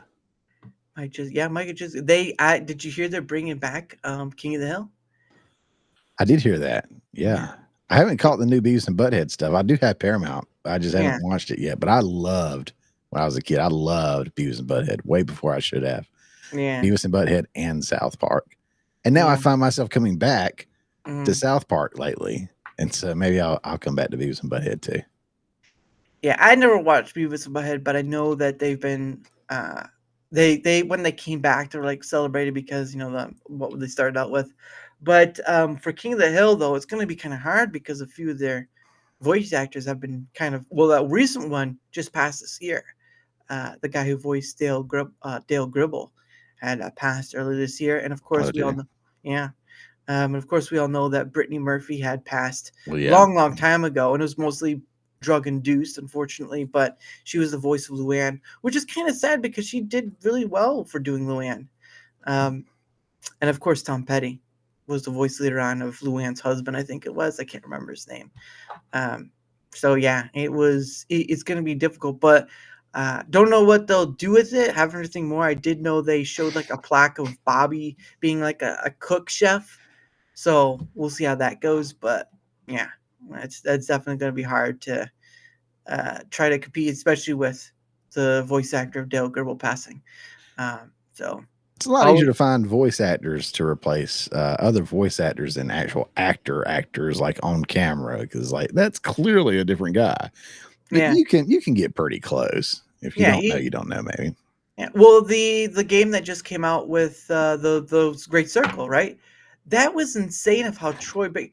Now, when Troy Baker talks, it sounds like he's very, he's keeping his teeth closed and he's talking like this, but he has gotten pretty close to a young Harrison Ford for Indiana Jones, so I have to give him credit. Okay. But the Great Circle that came out, the new Indiana Jones game that came out. I think I've seen little bits of it. The voice act, and they did mocap, right? So these voice actors also did mocap too, sort of like with the God of War, new God of War games. They did mocap for that as well. So, but yes, I think you could find YouTube like the behind the scenes of them doing the mocap and the voicing and stuff for the game. YouTube, you can almost find anything. Too much sometimes. Hey, Abe, yeah, that's true. Hey, Abe, what's going on? What was it? But yeah, the Troy Baker has done a lot of voice work. He's done some voice work for Kojima's Death Stranding. He was in that. He's also done some anime voice work in the past, but now he's mostly just doing mocap VA stuff. And he did pretty well. He was the voice of Booker in BioShock Infinite. For those who don't know, Rick and Morty. I can tell. Yeah, that you can't tell. Morty, look over there. There's some guy who's trying to beat us. Morty, we gotta take him down, Morty. I don't know, Rick. I don't know. It doesn't sound good. I think we have to cancel, Rick. Morty, if you don't do this, You might have missed your calling. It hurts after a while. Oh yeah, that's what she said. But if you practice it a little bit, I think you might be pretty good at it. Sorry, I had to slip that in there. That's what that's what she said too. Yeah. I hope that's not what she said, but yeah, that's what he said. Well, nowadays you never know. Hey, ain't no party like a diddy party because no, we're not. No. Did you ever hear like the rules of the internet sort of thing? Have you ever heard of that? The rules of the internet? No. Okay. So I'm pretty sure you've probably heard of 4chan, right? You know, the web. Yeah. So there are these rules of the internet that, you know, not everyone knows, but a big chunk knows, and I did save the link to it to show. So but it's not the whole collection, just sort of highlight ones. So but I'll share anyway because it's always funny, but there's some true ones in it. Once you hear them, you're like, I agree with that. That's pretty interesting. Okay. So anyway, this was done like in 2020, so 4 years ago, by someone named Patel, which, yeah. Shocking. So the rules of the internet is a loose collection of unofficial rules that were first spawned for the website 4chan. Loose rules, toxic subculture, blah, blah, blah. But the first 77 of them, they're the ones most people agree on as legitimate entries to the list. Here's some highlights. Rule number 7. No matter how much you love debating, keep in mind that no one on the internet debates. Instead, they mock your intelligence as well as your parents. Yeah. We've seen that in the election cycle, one side or the other. Yeah, absolutely. Can you blame it's taking a change down a streamlined path? It's more like Simpsons style pseudo. Is that I'm gonna go Rick and Morty on that one. Rick and Morty, okay. Rule number 12. Anything you say can and will be used against you. Correct. That's and it lives on forever because it's the internet.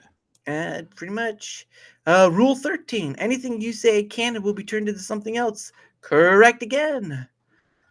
Because the confirmation bias and cognitive dissonance run us all.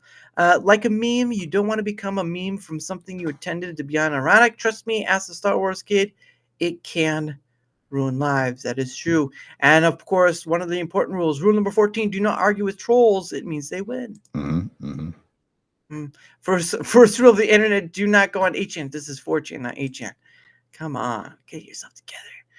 Okay, it gets darker as it goes. That's true. That is true, Dave yours. All right. Rule number 16. If you fail in epic proportions, it may just become a winning failure. And they give a good example. That's why people watch slapstick videos of others' pain and suffering on the internet for fun, or why America's Funniest Home Videos is still airing. True. Very true. Rule number 18. Everything that can be labeled can be hated. True. True, this is the internet.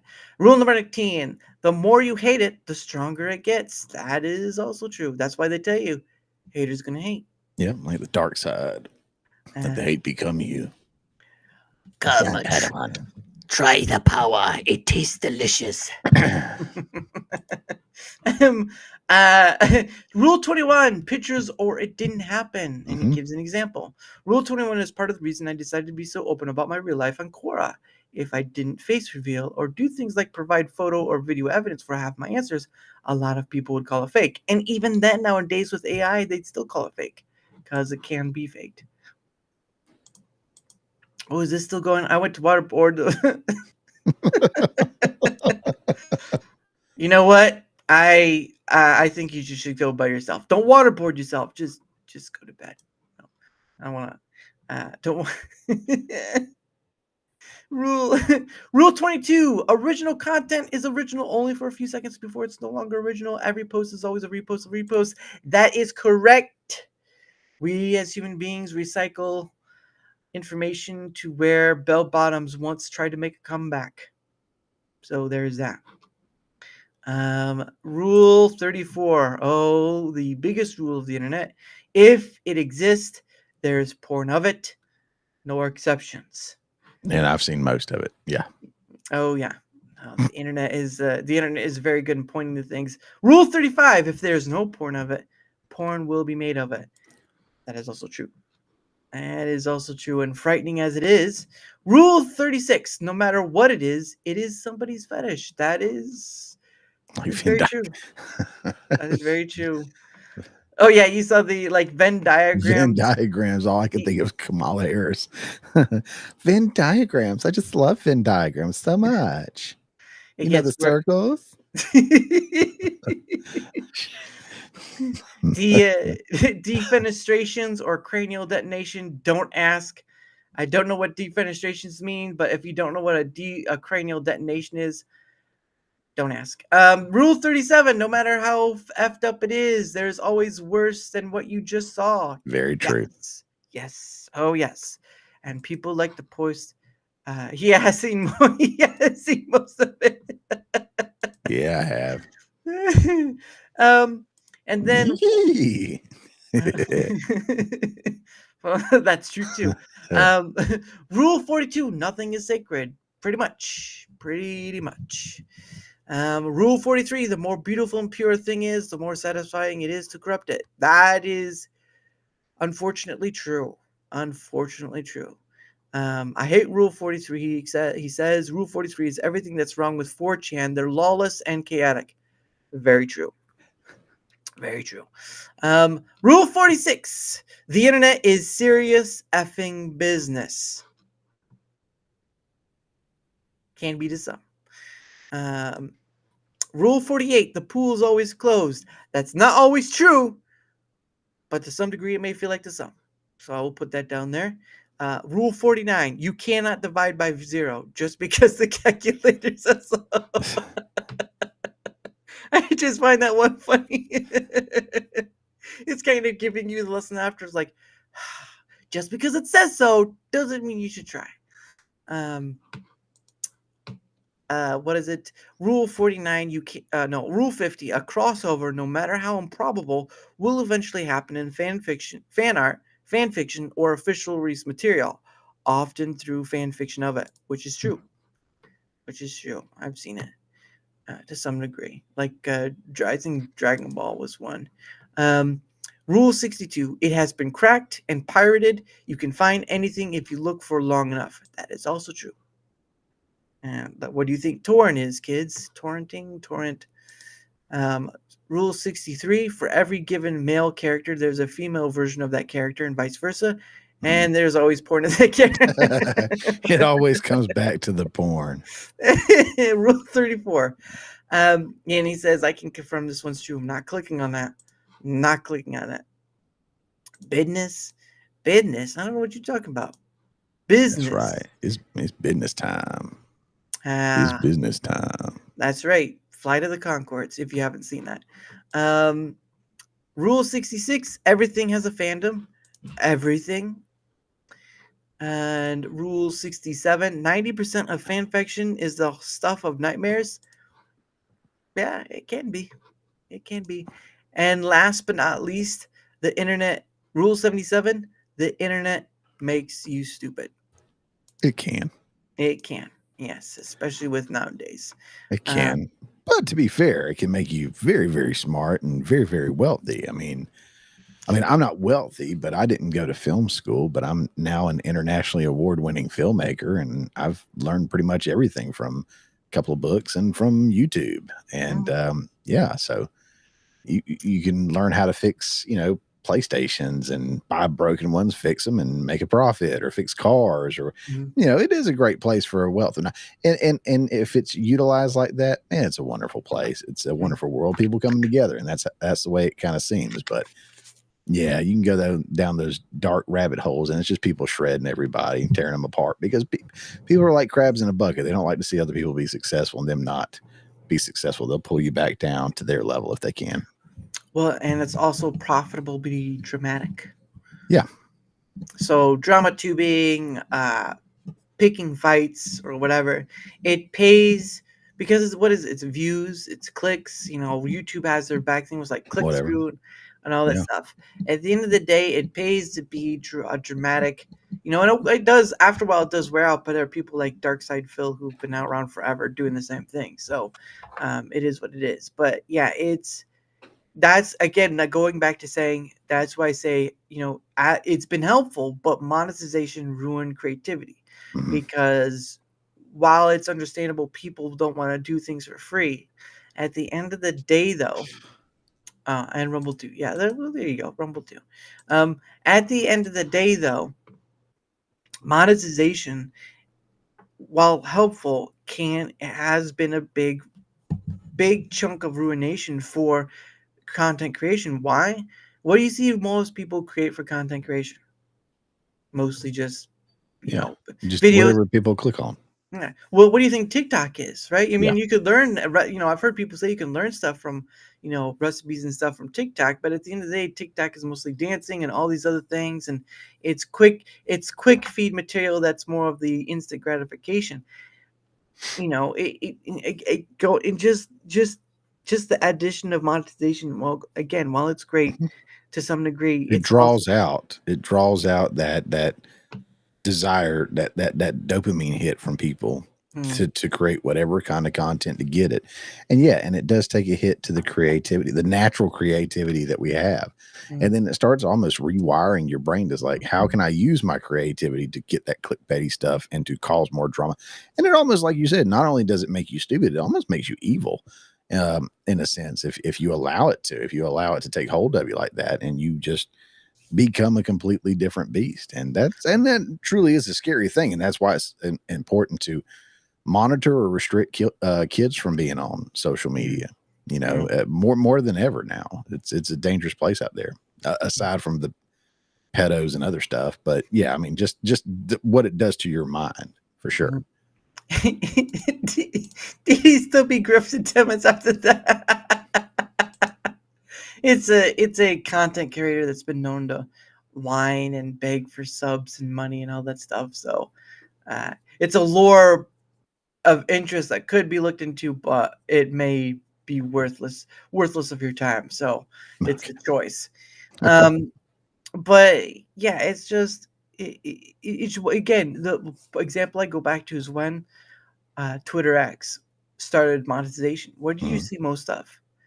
Oh, what do you think of this? What do you think the comparison of that? Oh, the bait posts and all this other stuff.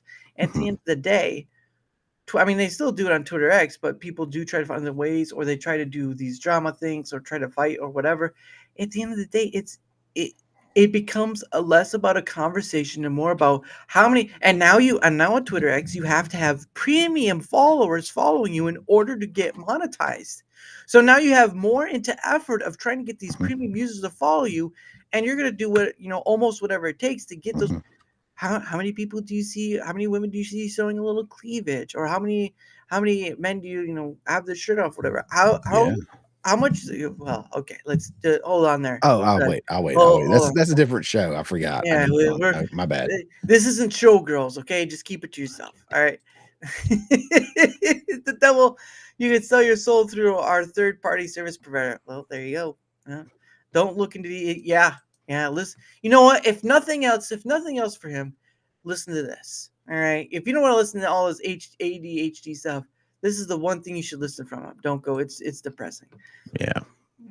The new grift is follow trains. Depends on what kind of train you're talking about. He's talking about that kind. Everybody's getting in on those things, I guess. It is what it's Gundam. DSP explaining. Yeah, well, it's a Gundam. Yeah, he's been a follower of that, but man, did that guy give some of himself to make money. But yeah, it's just for me, basic and simple. I do this thing because I was trying to find a thing that I didn't know what to do with myself. What's my life? And then once I found it, it was sort of through the process of like I didn't see a lot of creators doing it or following that path or whatever. And once I started doing it, oh, because during November is when I started the conversational part, but it wasn't until April of this year, because it is still 2024 of this year, where I started doing like a whole month. So like right now, this is my month, or the rest of my month. There you go. Yeah. And I didn't start doing that sort of thing until like April, with some additions like Dara's Hangout Den and then Rumble Squared. But I didn't start doing that till April because I had sporadic throughout. Mhm. And yet, it's a funny thing. I'm still able to find people, whether they've been on before or not, interior decorating. Well, I'm not that good. I can't claim that, so I'm not going to. But yeah, it's just sort of this thing where I keep being proved at times where a new month's about to begin. I do get worried that I won't be able to get on any whatever. Oh! You'll I'm be sorry. good. Yeah. You'll be good. I mean, you keep having a good panel of posts or a good group of folks that keep chiming in and coming on your show. And it looks like you got some great followers here, man. I love, anytime I go on someone else's show, I love to interact with the chat. The chat just makes it awesome. And then you got a good amount of folks in the chat. Chad, I've really enjoyed interacting with you guys. You guys are phenomenal, and I would like to come on again and interact with these guys and you, and absolutely. These, again, I enjoy the chat just as much as I enjoy the show often, so I love finding a channel with a good chat. Yeah, no, and again, you're always welcome to come back. So, but anyway, it is the 2 hour. We're at the 2 hour mark, or the second power hour time, and I think we're gonna end it there because I do have to get up in the morning to work, and I do have to set up tomorrow's stream. So Heard that. Yep. Likewise. Yep. I'm a full job time too. So, and that's the thing where I don't have to rely on, doing it, because some people do make a business out of that, and understandable. But I don't rely on this for any financial means. Although the extra cash is nice, it's not the reason why I do this. It's sort of just like a bonus. Everything beyond the conversation is a bonus. So, but anyway, guys, so the first part of it is, again, we're power hours, promoting ourselves, and then we'll kind of go into a few other things, and then we'll be done. So the floor is yours, good sir. So promote myself again. So I'm Chris at The Morning Mayhem, but you can find me at My Morning Mayhem on pretty much every platform, from Twitter, Minds, Truth, Gab, BitChute, Odyssey, Rumble, YouTube, Facebook. I'm just about everywhere I can stomach. Like I said, I mean, after that, it's a little overwhelming, but at My Morning Mayhem, pretty much everywhere you can find me there. But yeah, I have a show I do every Friday morning. This upcoming Friday will be my last one for the year, and then I'll take a little break and enjoy the holidays with the family. But every Friday morning I come up with a show at 10 a.m. Eastern time, and then every Saturday night I stream with this guy right here, third Relify down there. I stream with him on Saturday nights at 10 p.m. Eastern time, and that definitely goes off the rails, as the name of the show alludes to. And I do my own live streams the first Monday of every month. I just recently started doing those. I think I've done 4 of them now. So I've been really enjoying live streaming more and more. I just don't really have the time to do it all the time like what you're doing. So right now I'm just dipping my toes into it the first Monday of every month.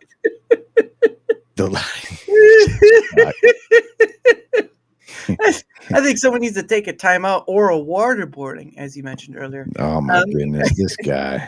Oh, Sean. I don't know what I'm going to do with him. But again, his like Davey was showing. Linktree. His link tree is in the chat, but his link tree is down below in the description on both Rumble and YouTube, of course, because I do try to keep equal on both ends. And if he's check him out. If he's worth the follow, give it to him, because you at least went to check him out first. Because I know a lot of creators say, go follow this guy. He's been on. Go follow. Yeah. I'm like I'm that way too. Like, go check them out. They're definitely worth being checked out. Let them earn your follow. If you like them, follow them. Yeah, because I get why some creators do it, but at the end of the day, it's sort of like, go follow this person. Like, okay, whatever. But I want it to be earned rather than just, oh, I told them to go follow you, because then it's not earned. It's sort of like, oh, I just told them to go, whatever. Do it.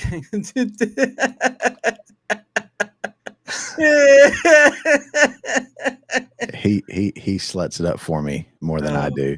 He's the one I rarely talk about my filmmaking and stuff, and he's gotten on to me, and some of the others I stream with and stuff have gotten on to me. I streamed my first 2 short films a few weeks ago because I wasn't doing a regular show, and they've just kind of guilt tripped me into it. Like, you need to show your films. And I'm like, all right, y'all want to watch? And we had a good crowd. We watched and had a good time for the first 2 I did. So I was like, okay, well, maybe I'll show some of the other ones. But yeah, he's a good pimp.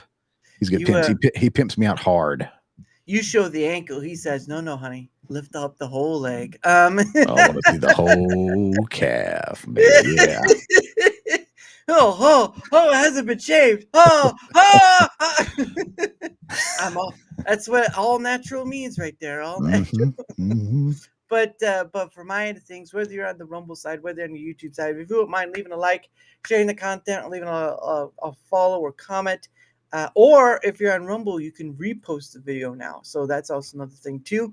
But any or all of that helps with the engagement factor is much appreciated, because not only does it help in being seen more, which all creators want, it also helps them bring on other people on as guests. Like, I've had people who aren't creators on. I've had people like Demonic Rebellion, Zora, and so many others, Sonia, not creators at all.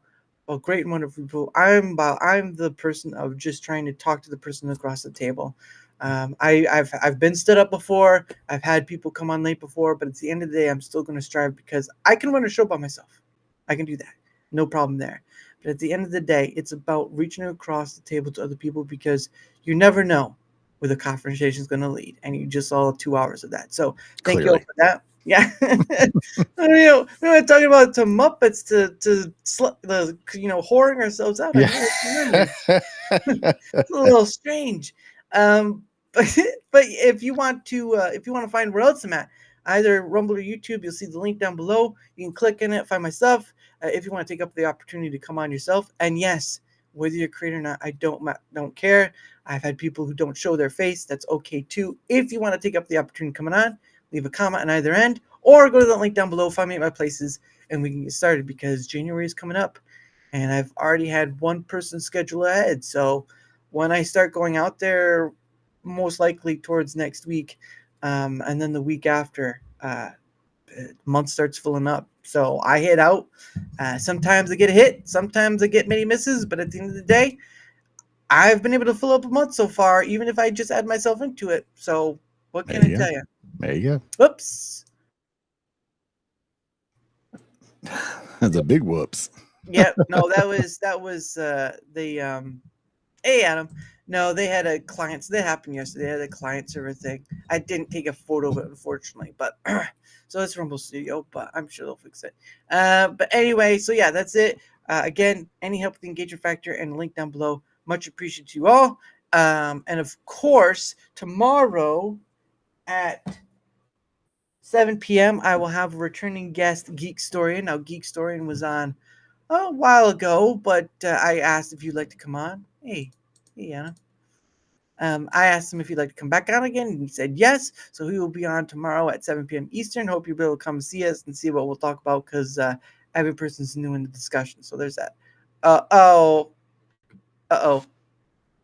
It just an error on my screen. I've seen nothing. I saw it was still going on in the stream, but I had nothing. It said a client-side error. Yep, that's the same one I got too. So they might be hitting some bricks today. So, well, we're ending anyway. Remember to smash that like. Oh, come on. You can't take him anywhere. I'm telling you. You try to take him to Walt Disney World, the police will drag him out. That's how bad it is. Oh, that would be so much fun. We'll have to do that. Banned from Walt Disney World forever. But yes, so there's that at 7 p.m. Eastern tomorrow. And of course, the last thing before we go, I do a thing. It's called Questions from Hat, and of course, I bought a hat from Rumble. I put some questions into it. Status took a whole stream last week by doing something similar. Well, I tried to ask Status if he'd like to come on, but he's busy with other stuff, so I'll try again. I will try again. But anyway, so what happens is my guests do get 2 freebie questions, right? But if people want more questions beyond those 2, they got to give a rant for it, because they got to put a limit on it, otherwise we'll be here all day. So So if you guys want to see another question coming out of the chat other than the two, you gotta give a rant. I'm not monetizing YouTube, so sorry guys. That's the way it is. But because Squall Rush gave $1 earlier, I used that, so you now have 3 questions. So we're gonna start with the first one. Now I'm not looking into it. My eyes are closed. I'm just it's like putting my hand in spaghetti. I don't even know what I'm pulling out. Oh, it's mouse. No, it's not. Meaty. Ugh, they're saying it like that. That just sounds wrong. Hitting a paycheck. Oh, you should have said hit that like Mike Tyson biting off an ear. Oh, goodness. Anyway, here's the first one. Let's see what it says. It says, what word makes you laugh every time you say it? I don't know. Moist. I could see that. Some people like, ooh, and I was like, it's getting a little moist in here. But anyway, Estes ended our podcast prematurely. Wow. I wonder what that says about him. Anyway. Well, shots fired. I should probably were too. Such a bad person. I apologize. Stasis is good. He's part of the Abe and all that crew. All right, going for question number 2. Going to see what I can pull out. Hit that That's Paul a good brother. one. That's a good right. one, Davey. No, what the last one? Yeah. Well, it's not in here yet. Here's question number 2. Let's see what it says.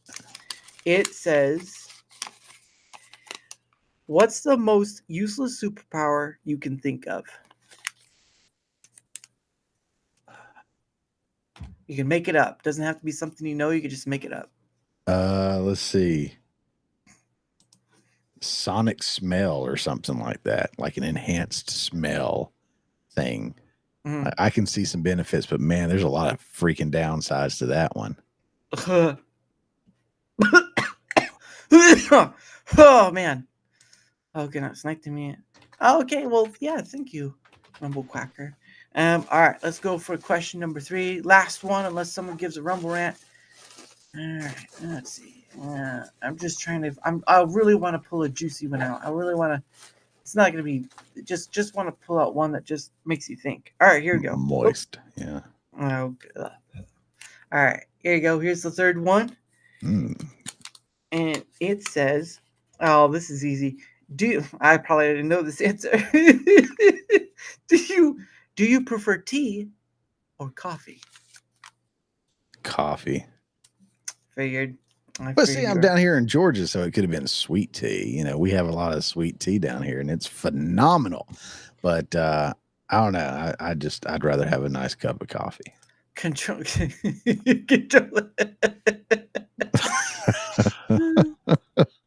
You know, you really want to impress your friends? Take them on a road trip, right? But then roll up the windows, make sure they can't roll them down, and just let one rip. They'll really love you after that. Actually, I think who your true friends are. Yeah, I think they call that hot boxing. Really, hot boxing. Yeah. Ugh. Unless it's a prairie dog, and then you don't want that. You don't want that at all. But anyway, guys, that is the end of the show. Obviously, thank you again, Mr. Chris, for coming on. Much appreciated. Of course, I look forward to next time because it was such a fun time. But you are always welcome to come back. And of course, like I said, guys, tomorrow, 7 p.m. Eastern, Geek Storying is coming on, or at Cash Geeks on Twitter X, which that one confuses me. But anyway, like always, how I end my show. So, of course, you saw the intro, which is done by a creator named Pogo. Pogo, yeah. Australia. But unfortunately, he hasn't created anything in a while, but I have. The reason why he's using stuff because I enjoy it, but I also don't get hit with like copyright stuff because he said he wouldn't, but I just get content ID claim, which is another thing. Right. But I don't get a copyright strike for using his stuff, so that's why I use it. And he has a bunch of great stuff. But the one I usually end out with is called One Day With You by Pogo. Hope to see you all tomorrow at 7 p.m. Eastern. And of course, don't forget to mute your mic as well. I'll see you later, guys. Bye.